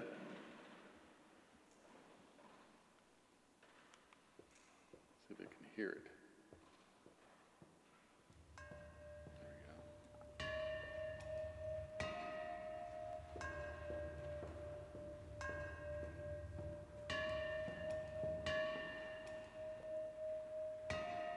So each of these was to have a tune. You know, the idea that the children or the students up above could make sound by hitting the wall, and the ones down below could make it. So, you know, we're like, okay, great idea, Frida, let's figure this thing out. So we decided to bend we made a bent plate again, you know, these folded plates of weathering steel. But the science of it, we really got into the science of how the tone is going to work in an open pipe, or in this case, a rectangular pipe. And we looked at the antinode node to develop the actual notes, the octaves that make up the music, so we could have this variation across to meet our needs. And we looked at we came up with an algorithm, you know, to study the way this sound moves through a tube, but it was also dependent on the density of the material, the Young's modulus as well, to get a certain frequency of sound created by the pipe. And we came up with this formula that would adjust the length of the pipes. And then we examined several different materials because we found that stainless sounded different than brass, which sounded different than steel and aluminum. We decided to do a bunch of tests to find out the right sound. And here's, let's see if I can get this one to play.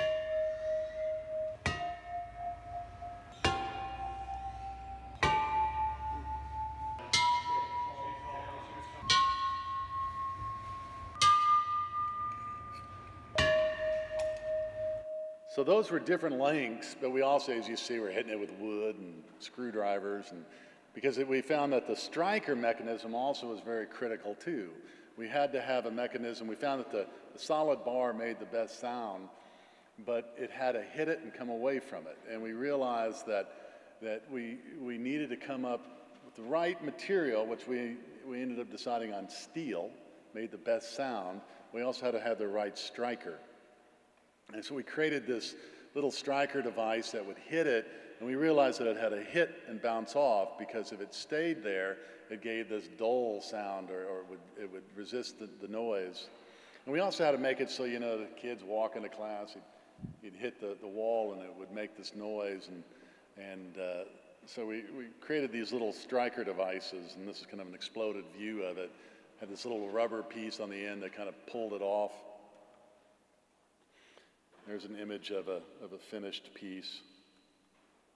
And the space came out beautiful. I mean, there was no steel involved other than our wall. We went floor to floor, slab to slab, kept it as minimal as we could, and kept it as beautiful as we could. And using the weathering steel, we pre-weathered it in our facility in Texas so it doesn't stain everything. We do a lot of that for architects around the world. But the other thing with the steel, it gave us very, very straight lines. And we could span floor to floor, so we had these large panel sections made. And there's some finished pieces of it. Here's the finished wall. You know, it's a very beautiful surface in and of itself. It brought light in, brought air in, but it has to play. These were very new. Actually, I had a guy there last week checking the sound. If I can get it to go.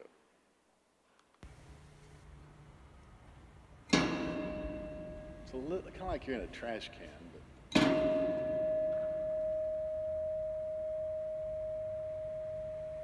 So he's tuning our steel, one of our engineers.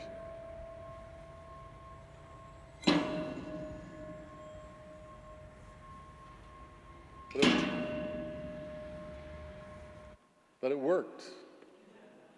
So you know, we have fun working on interesting projects, and the challenges that are brought to us, you know, make life a lot more interesting.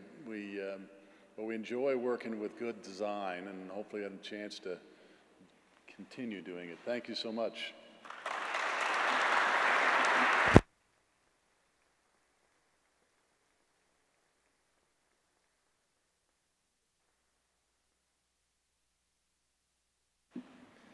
Thanks, Kevin. Well, I'm the stone guy. We've seen some timber, we've seen plastics and metals, and I'm going to be talking about stone. But the theme for my 15 minutes is that of work and workflow. I'm aware that I'm not that far from the seat of Ralph Adams Cram, who was a contemporary of Antonio Gaudi, St. John Divine, and many other ecclesiastical buildings.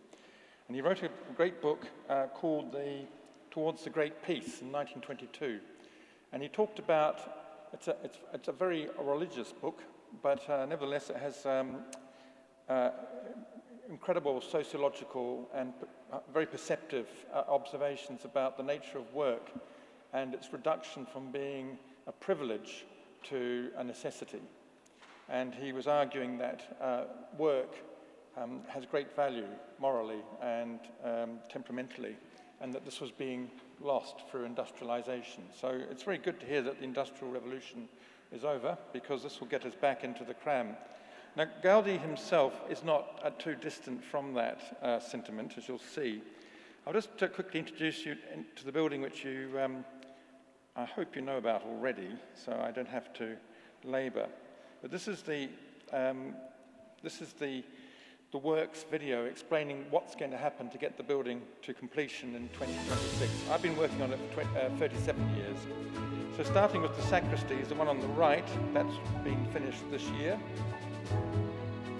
The main second tower, which is to Mary, at the back of the church above the apse, that construction started this year. This, you can see, is already finished, even though this video was only made 2 years ago. That's the auditorium that I've been working on. That's finished this year. The evangelist towers, which go around the perimeter, are also starting this year. This, which is what I'm going to talk about in detail, the narthex of the Passion Facade finished this year. And this, which is the baptistry and the main facade, I've just handed the design over for this. It won't start until 2021. There's the evangelist towers. As I say, their construction has started, and then the main tower will be finished in 2021. For those of you who want to put them in your diary. Yeah. Okay. Well, from the pulpit, huh? So this is what's this got to do with work? Well, I'm going to take you through a crash course in stone cutting and show you the advances in the last 15 years by just taking a really fast look at where we've started and where we've gone to. So starting with the Passion Facade Rose window, this is the window that sits in between the second group of towers to the left. You can see it fills the space here. We were given 1 year and 1 month to get it from a sketch design to completed artifact. It's the first time that we were working beyond Gaudi's specific 1 to 25 or 1 to 10 models. It was an interpretation of what we think he would have done given the way he'd worked on all the other fenestration. And we worked hand in hand with a stonemason called Manuel Mayor, who is based 1,200 kilometers away, 100 miles away in Galicia on the other side of Spain. We use a modeling process. It's solid modeling and parametric design. We've been using parametric design on the project since 1992. None of this was very familiar to Mr. Mayo at all. We, in fact, didn't treat the interface, like you're seeing here, as the designed object. This is what we were designing. It's the spreadsheet that has all the parameters and all the characteristics. Literally, we make changes to the spreadsheet, and we observe simply on the monitor what's happened. None of this had any sense to Mr. Mayo, particularly this is a time 15 years ago we couldn't render in real time, so we had to do all our work on wireframe. And that's only 15 years ago. So it just shows you how fast things have moved. From Mr. Mayo's point of view, he came to site every Monday morning and would come and meet with us and talk about the next stage of the development of the project.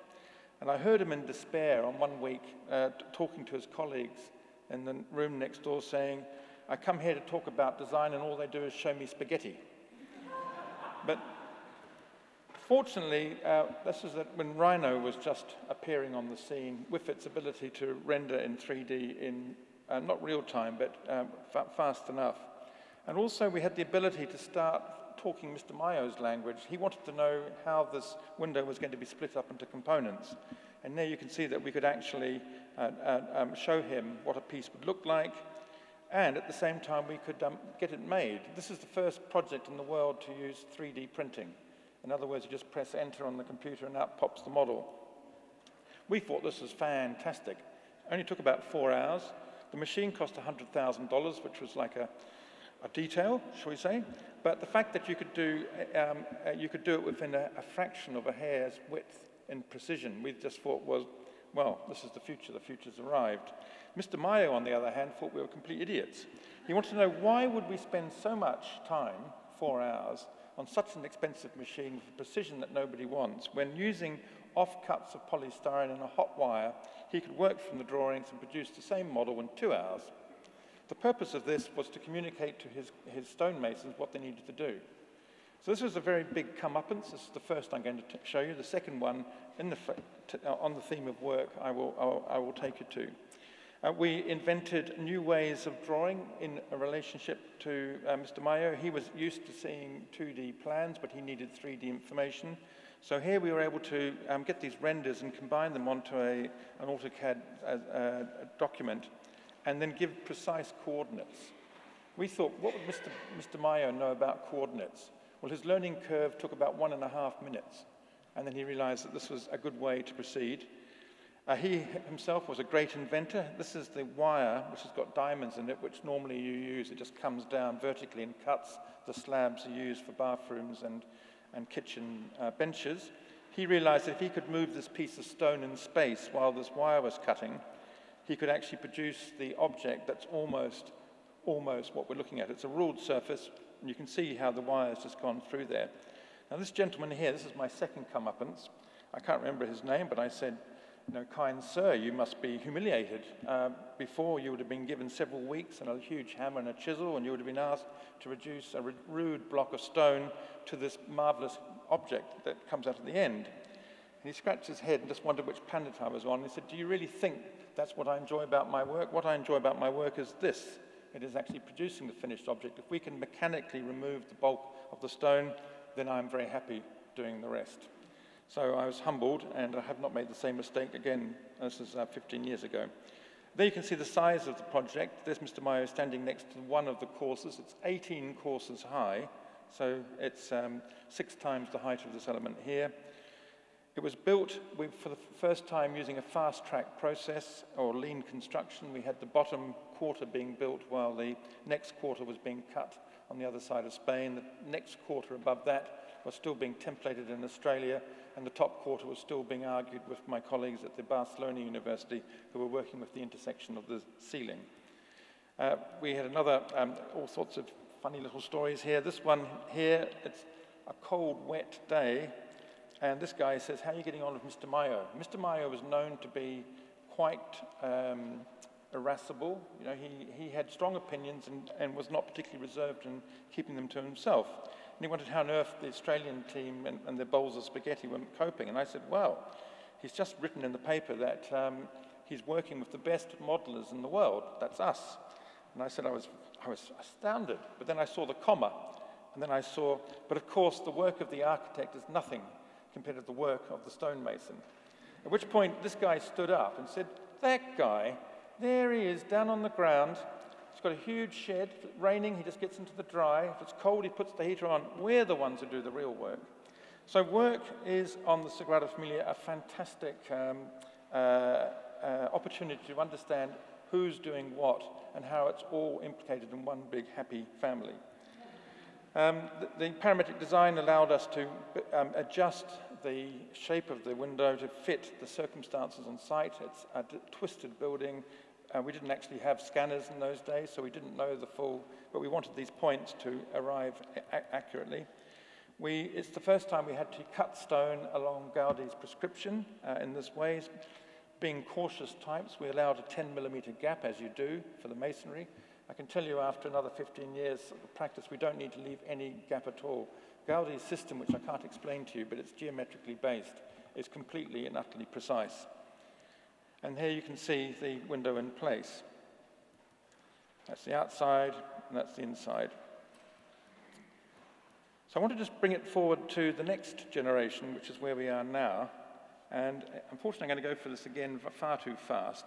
It's the Passion facade window. It's had a pre-proposal. It's based on a drawing by Gaudi. There's a design team and then a documentation team, all accredited here. Now this is what many people who have been to see the building thinks is the Passion facade without realizing that Gaudi actually intended it to be this. We only have this photograph of the drawing. So there's no drawing, there's nothing else, just this photograph. And I regard it as a 2.5 dimension information because the shadows are so clearly expressed. It's a drawing that he labored on for several years, not continuously, but he kept going back to it to touch it up. So we know it's exactly what he wanted. How he intended to produce it, not around to tell us. The artist Subarax gave us many clues in the way that he worked and portrayed the crucifixion of Christ. He's given Christ the most punishing death possible. He's hanging naked from a horizontal cross. So we've tried to capture the agony of this and bring it into what is actually a celebration of his death and resurrection. So these are the details of the drawings that we're trying to work from. That's my partner Jane, scanning a model that took 17 years to make before the computer came. The problem with this scheme is, why couldn't we just build it since they spent 17 years on? Everybody knew, heart of hearts, that this isn't the Gaudi geometrical schema worked to its max. And that's because you can't do it without the computer. So our line with the computer is we can't depart from Gaudi's schema. We can't leave his lexicon, his grammatical lexicon of certain types of surface, but we can use them more effectively than he would have been in his time. So here we're trying to find the intersection of hyperbolic paraboloids, which are these things here, and hyperboloids and revolution of one sheet. Love to give you the detail, but if I just tell you it's very, very difficult. We want straight lines of one surface to intersect with the straight lines of the other. We as designers want to say where P1 is, where P2 is, where P3 is. We don't want to just end up where they are as an accident of the geometry. This tries to clarify the challenge. Can I just say it's extremely difficult? Way beyond the architect's ken. That's why we go to mathematicians. This is the effect. The green is one type of surface, seamlessly joining another surface and as a designed object, not just an accidental outcome. And this is the only drawing for the project of any relevance. It's the schema that went from us, the architects, to the mathematicians who did the very complex simultaneous equations that were required by another colleague who's a computer programmer who wrote the scripts that allowed us to produce these columns and then to produce the first 3D prints of it. This is the parametric model that we went on to make. This model here shows the version that you saw of the photograph made into 3D. We think it's 4D. You can't change a single dimension on this without an effect. You can't change a single dimension on this without it having a ripple-on effect through the whole thing. It's hard to see in the photograph, but that's its intention, but the top hexagon here is 10% bigger than the bottom, and yet there's a mathematical sequence as they scale up. We had challenges that Mr. Bonnet was the director was very keen that we would be able to see the rose window I just showed you through the center of the piece from the other side of the road. But because of the complexity of the project, there was no way that we could actually model the Sagrada Familia physically or computationally until 4 years ago. It was 4 years ago that we first saw the whole of the Sagrada Familia as a 3D model.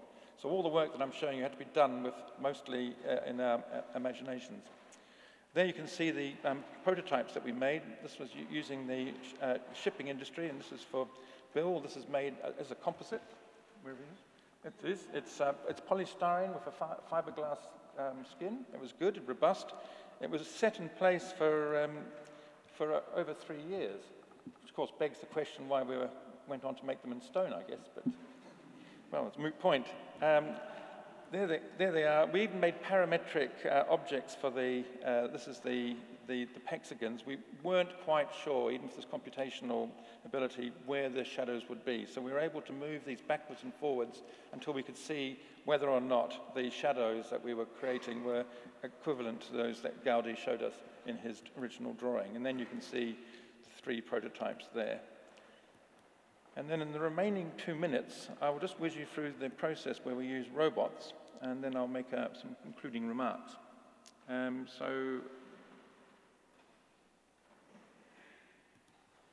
This is the key drawing image of my presentation. This is Jordi Barbagne, 3rd generation stonemason, information technology expert, does his own robot stone cutting, is involved in the conversation from day one. There's not a single decision that we would make on the project at any level without talking to people like Jordi Barbagne about how we're going to move on. So I'm echoing the message from the previous speakers. Impossible for us to even think about what we're going to do without talking to Jordi Barbagne. In this case, it's how we're going to actually cut this piece of stone. I thought we might be able to make it from a diamond wire and perhaps and get it all without having to use a disc. On the other hand, we have to look at textures. We design the piece of stone from which it's going to be made, so the stone is cut to order from the model that we make. So instead of having that huge wastage, we are actually getting the stone at the smallest size possible. It's then shaved with the diamond wire so that we offer to the robot the smallest piece possible. And here you can see the 5-axis robot with the 2-axis turntable, and then contrivance entirely of Jordi Barbagne. He went to the car industry and bought a second-hand robot, and then he's producing it. He found a way during the life of the project to produce each of these pieces of stone, which are 6.5 meters long, that's over 20 feet, in one piece. They're only 35 centimeters, that's 1 foot wide. He said you would never be able to make this by hand without it snapping. So we're actually using the robot to great effect. And here you can see he still uses the model at a scale as part of the communication device. It's not a question of just pressing enter and the robot miraculously produces the stone. There's still a lot of work that has to be done in between. And if you were thinking, oh, so we've simplified the process of making stone so we can all have Sagrada Familias in our backyard, I'm afraid that's not the case. This core bit, which is a 3-inch core bit, takes 3/4 of an hour to make one of these cuts. And this is simply to carve out the sarcophagus type hexagons that I was showing you before to put the reinforced concrete which ties it all together. So you can do the math. You know, it's 4 of these wide, it's about 30 long, and it takes 3/4 of an hour each, and there's 36 of them. If there's any idiot savant, somebody in the room, somebody already knows the answer, but anyway, it's a lot. Months and months and months. Here we've got Tony Caminal. He's almost 6 foot tall. That gives you the size of the column. And then you can just see the precision of it coming together. And I can, as of the last month, show you what it looks like finished, because I believe I have it here.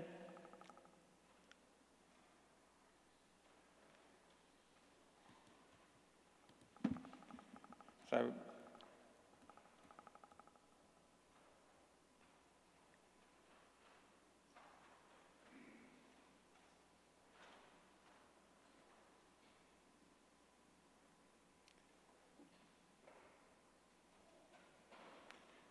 and there we can see this famous rose window that we needed to see. There's the original drawing, and there it is finished, and there's the rose window perfectly in view from the project.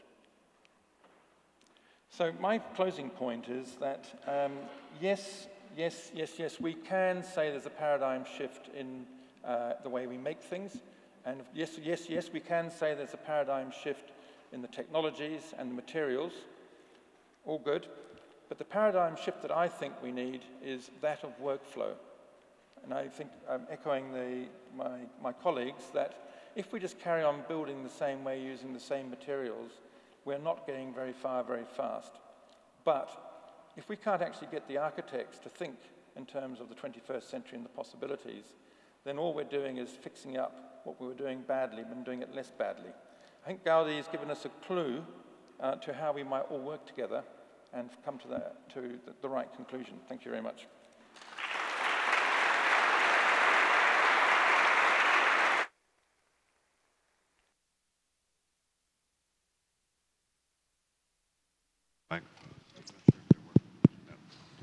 Okay, is this working? Everybody want a quick check on your microphone? Check, check. Check. One.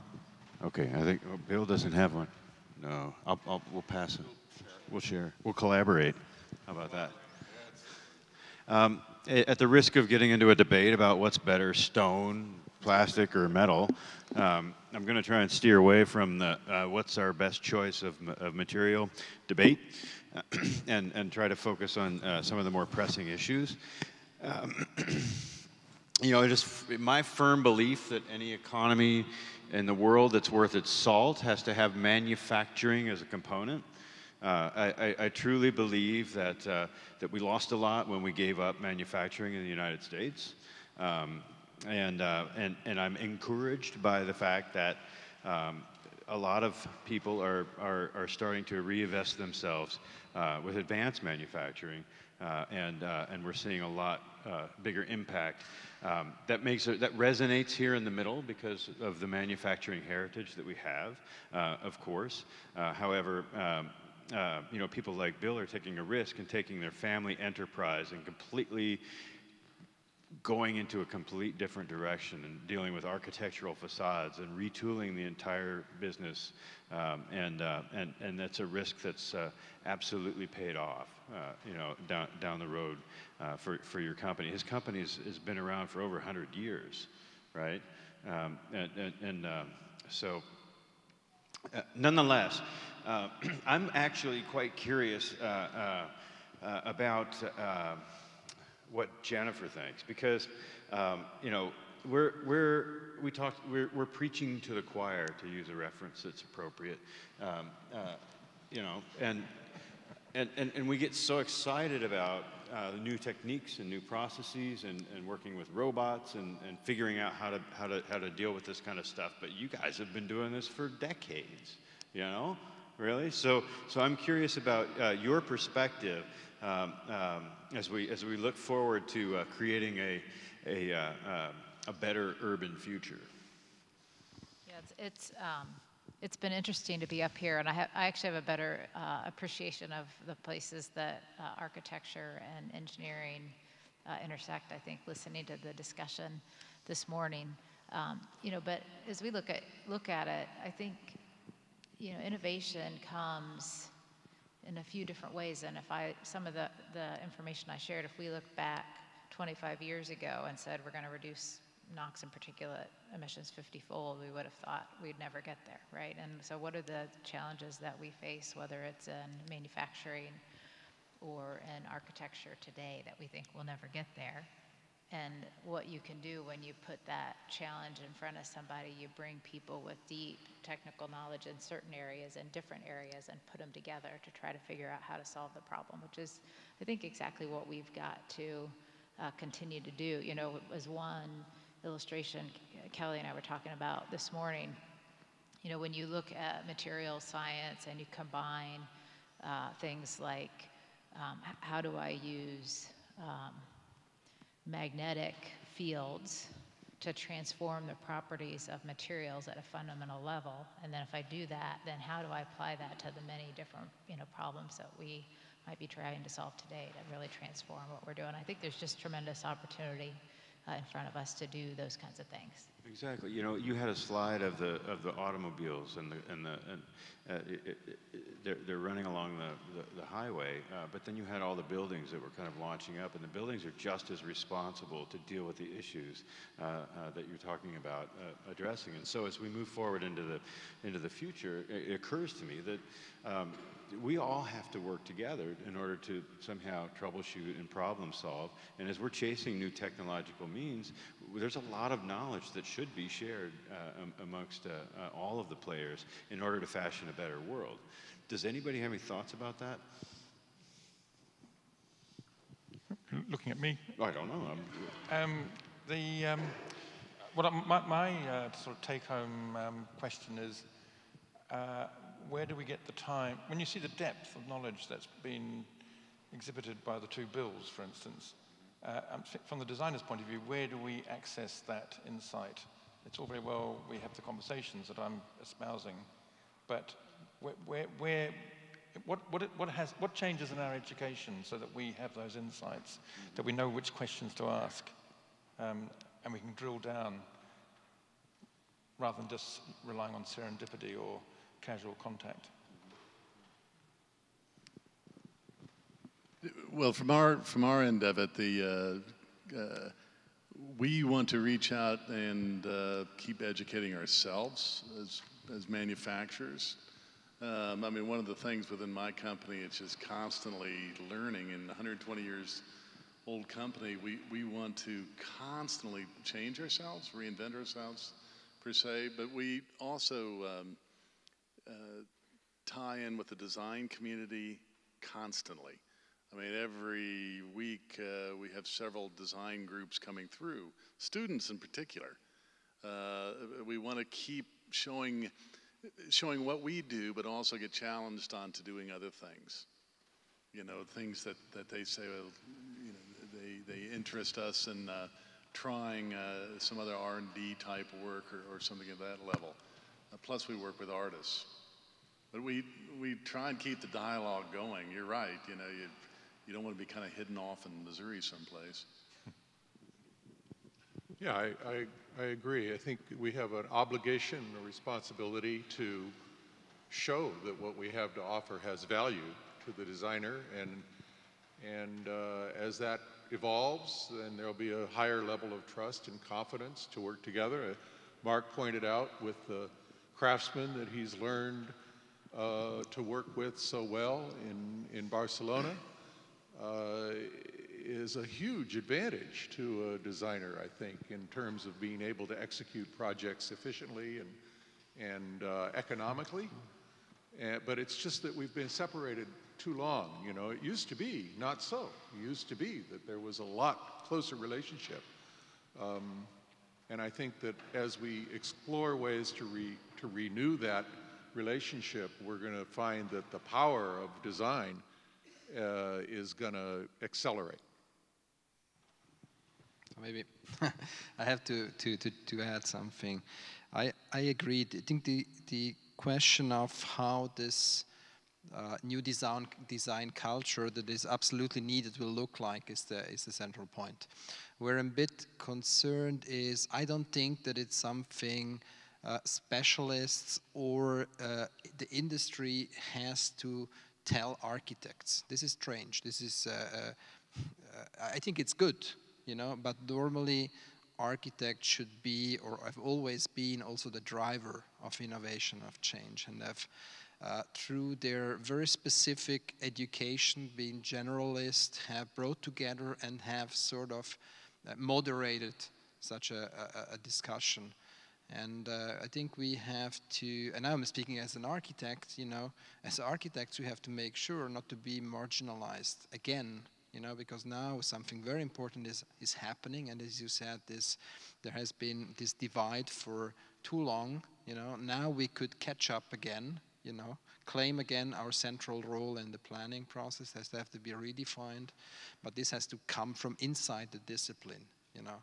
It's not nothing that can be imposed from outside to the design community. You know, it's not just about advantages. It's not about optimization. It's not about making things simpler and cheaper and so on. You know, it has to become the driver to design. You know. No, I agree, and I think that what I'm talking about is not so much sort of dumbing down a design. It's rising above traditional ways of doing things to respond to the architect's vision and to come closer to the architect's vision through that sort of collaboration of understanding. Yes, maybe. I sort of agree, but I don't think that in the technology has the role to find out how to realize the architect's vision. It's the architect's vision that has to come out of an understanding of technology. You know, there's a difference. And I think for architecture, for good design, it's the difference, you know. I think it's chicken and egg, and I'm reminded of my own education, which was at the University of Cambridge, and we had a guy teaching us construction, and his opening gambit was, there are two types of building. There are really exciting buildings which leak, and there are very, very boring buildings which don't leak, and I'm going to tell you all about the latter. And he's referring to, he didn't say it, but it was the time when Stirling's History Faculty Library was leaking. And it was you know, the world's first atrium, so an incredibly important building in the history of architecture. Just a bummer for the client, but you know, when you look at the big picture, actually a major contribution. So my question is around knowledge, because at that time it was assumed that we needed to have knowledge imparted to us. When we didn't need the knowledge, we needed to know how to talk to the others being the engineers and the builders. And I think that's the paradigm shift that we require. It's not that we dumb our creative zeal because we know that such and such is expensive or impossible. It's we know what questions to ask, and that the people we ask those questions have confidence in the aspirations of the creative individual who's asking them. And I think that's where the challenge is how you get that conversation to activate, starting it with education. But, you know, I also think that we get locked into this conundrum that let's say there is an enlightened client that comes to us and wants us to do a very special project for them. We spend all of our energy investing in it in the single project, and then it's done. And then we move on to the next project. We make customized solutions every single time, and all of the knowledge that we add value to the project itself doesn't get replicated like it does when you're creating engines.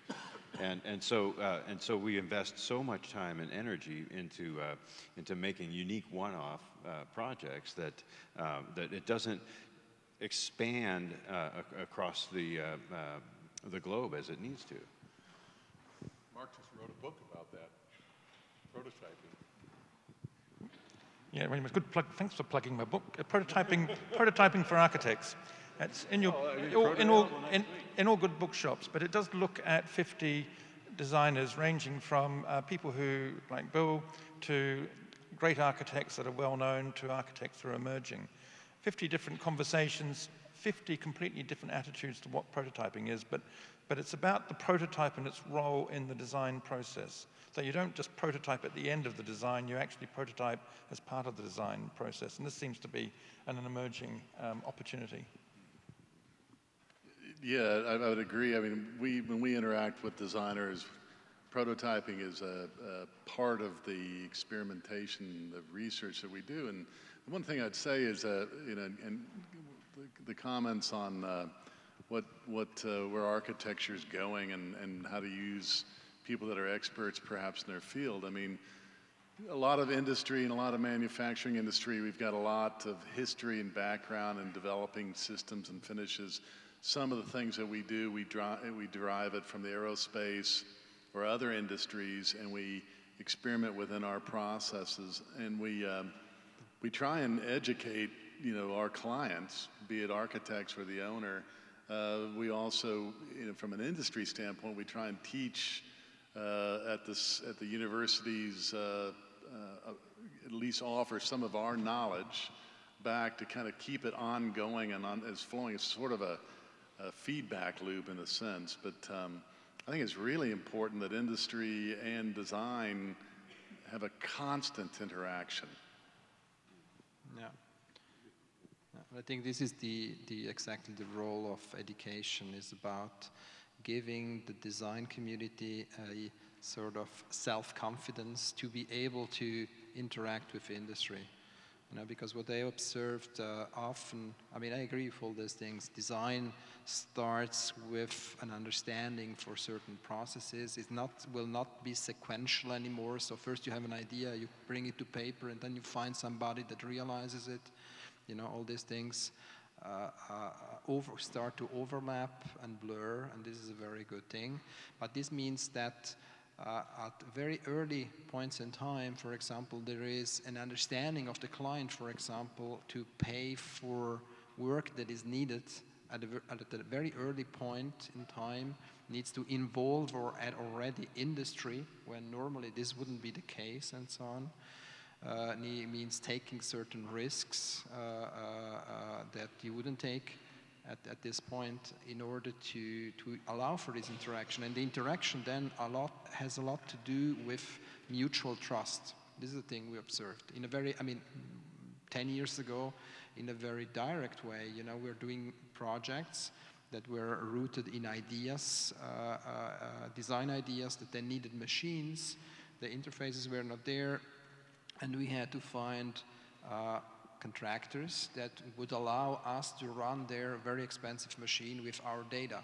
Now, what legal model, allows for this? Who is responsible if something goes wrong?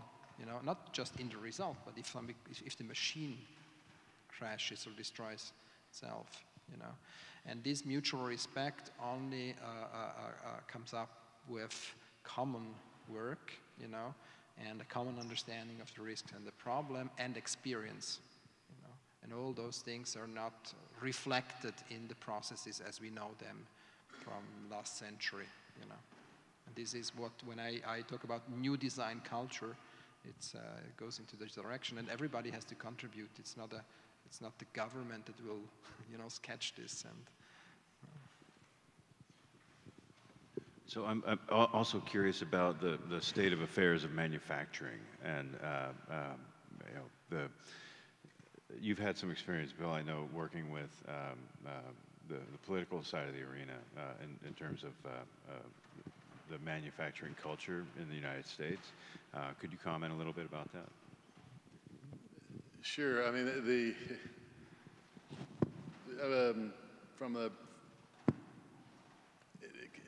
the tricky part in manufacturing in the United States is 80% of it is really pushed from the defense market right now. It seems like on the group of that I was involved with, the same needs there on education of people, reinvestment in plants and equipment are all in existence. But the biggest employer in the United States is the Defense Department. And a lot of manufacturing is gearing a lot of the things they do within the defense world. We look at it as if there's a ability to reinvest in ourselves and to our company. You know, you said earlier your first line was the risk that people make, that my company's made, and really the risk is not investing in our plant and our facility and our people that work with us. There's the risk. We wouldn't exist if we hadn't. And I think in America, we need to have more of that. Yeah, if I can comment on this one too. You know, Indiana has actually been, as you look across the U.S., one of the more successful states in thinking about how to transform itself in the manufacturing world. And I think, you know, looking forward in what advanced manufacturing looks like is the key. And as you look at some of the videos we saw today of manufacturing, you know, it's not the traditional, you know, high-low skill labor world in all places anymore. And so it creates a new higher level skill that's required to create these new manufacturing techniques and then the actual manufacturing process. And so I think it's important for the U.S. to, you know, look forward, not look backward on what that looks like and how we lead in that area. That's interesting, and I also know that Cummins is very committed to like social justice issues, for instance, like employment practices in India and hiring women, giving them education opportunities, et cetera. So, I mean, there are burning other issues out there besides how are we going to put the buildings together, and I think those are the drivers. And I also believe that here solidly in the middle of the Columbus experience that there is a roadmap that's already in place for public-private partnerships that are very beneficial, as well as an architecture program that could translate beyond the boundaries of this place, of this state, of this country, into this world, maybe onto the moon, right, or Mars when we get there, right? So, but the point is, what are the end goals that should be driving us? What are the big fundamental questions that we need to be chasing? Because we know that now we can put the robots to that. We can define parameters that will enable us to cut this way or that way, or to make it play music, right? And the drivers, though, need to be bigger than the ability to do them. And so I want to get the panel's reflections on that question. I think my comment is I think we're almost out of time here, Kevin. I just don't want people to forget that these are just tools. You know, these are just another tool. If they're, you know, they're no different than the first skill saw that came out. And without people to operate them and to understand them and to use them efficiently, I mean, you can't cut a curve with a skill saw, and you can't rip a piece of lumber with a bandsaw very well. And there are things these things do and things they don't, and it's the craftsman and the craftsmanship of having to manage these tools is as big an issue today as it was in Renaissance Europe. So every time we buy a new CNC machine, we create jobs. We don't get rid of them. And I think that's one of the great things about the U.S. is the opportunities here to grow our manufacturing base are, I mean, it's really low-hanging fruit because we kind of screwed it up for so long ago. And that's going to be my last comment. I think my view on that was somewhat self-evident in my presentation, but, you know, environmental sustainability, and then, you know, how we meet what society wants going forward, right? We have, you know, continuing improvement in technology and, you know, the quality of life that's served by technology, and so how we continue to advance as a society, but do it in a way that's sustainable from an environmental perspective. My only comment would be, you know, we have a lot of CNC equipment and robotics are added to what we do, but I do think that we don't want to lose aspects of the human aspect. And I was mentioning earlier in a discussion, and what we end up finding is things become real staccato if you're using simply CNC or robotic or digital controls.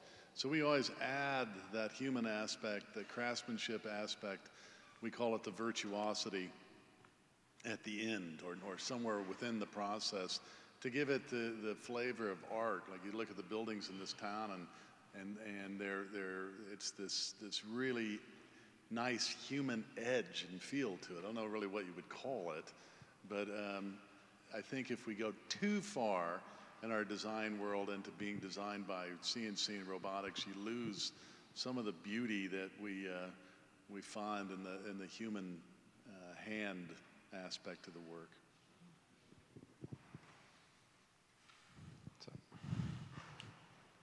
Well, I don't know if there's a small elephant in the room, but both your companies are dealing with high-end projects. Certainly my work's been in a high-end project. Do you have a clear sense of the trajectory to trickle down into volume building, for instance, volume housing? Because it seems to me that they're worlds apart. Certainly in Australia where I live, they're worlds apart. So sometimes I'm asked, well, it's great you work on these very high-level, public, iconic buildings, but what about the rest of us? And we haven't cracked it yet. I mean, maybe I can catch up this question and argument.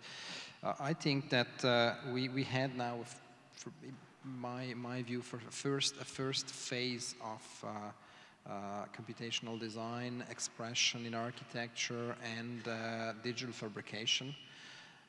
That was very much about exploring new possibilities, new machinery, new software, and most of it was targeted towards the monumental, the spectacular, the iconic.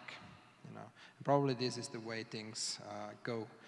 But in the future, I think it will be much more about finding clever ways to do complex things in a very simple way, in a sustainable way. I very much believe that this figure that you sketched, this player, what I call the digital craftsman, that is the person, the human that understands what the machines are able to do and designs the processes, that will be something in between the architect, the designer, the craftsman, and so on. And I mean, so many things will be reinvented, gives us a great opportunity, because now if we, just this year, Zaha died, at the same time the Biennale in Venice this year is about report from the front. You have so many other problems that creating spectacular buildings, but at the same way it's naive to think that this new world will be simple. It will be very complex, but with the tool at hand, we can do these things. Nature shows it. Efficient structures are complex. And this will formulate a new zeitgeist, and I think it's a thing that it will last many, many years to find what this zeitgeist is. But I mean, in last 100 years ago, it has been a similar process. That's been a steady definition, process. Well, a very good friend of mine taught me a long time ago that you always have to stop the panel right when it gets interesting. So I apologize, but nonetheless, I learned when I was growing up.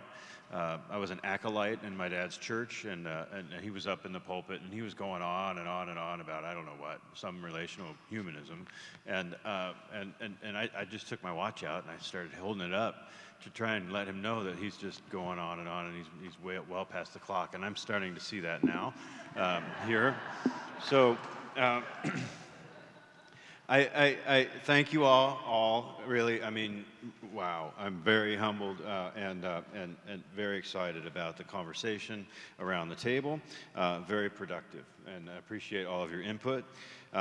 I'd like to end on that quote that we ended with last. Is from Arrow, because I think about Arrow. What would Arrow, where would he be in this conversation today? Because he's so embraced technology, but he so served humanity. And he says, that the purpose of architecture is to shelter and enhance humans' life on Earth and to fulfill one's belief in the nobility of their existence. Thank you.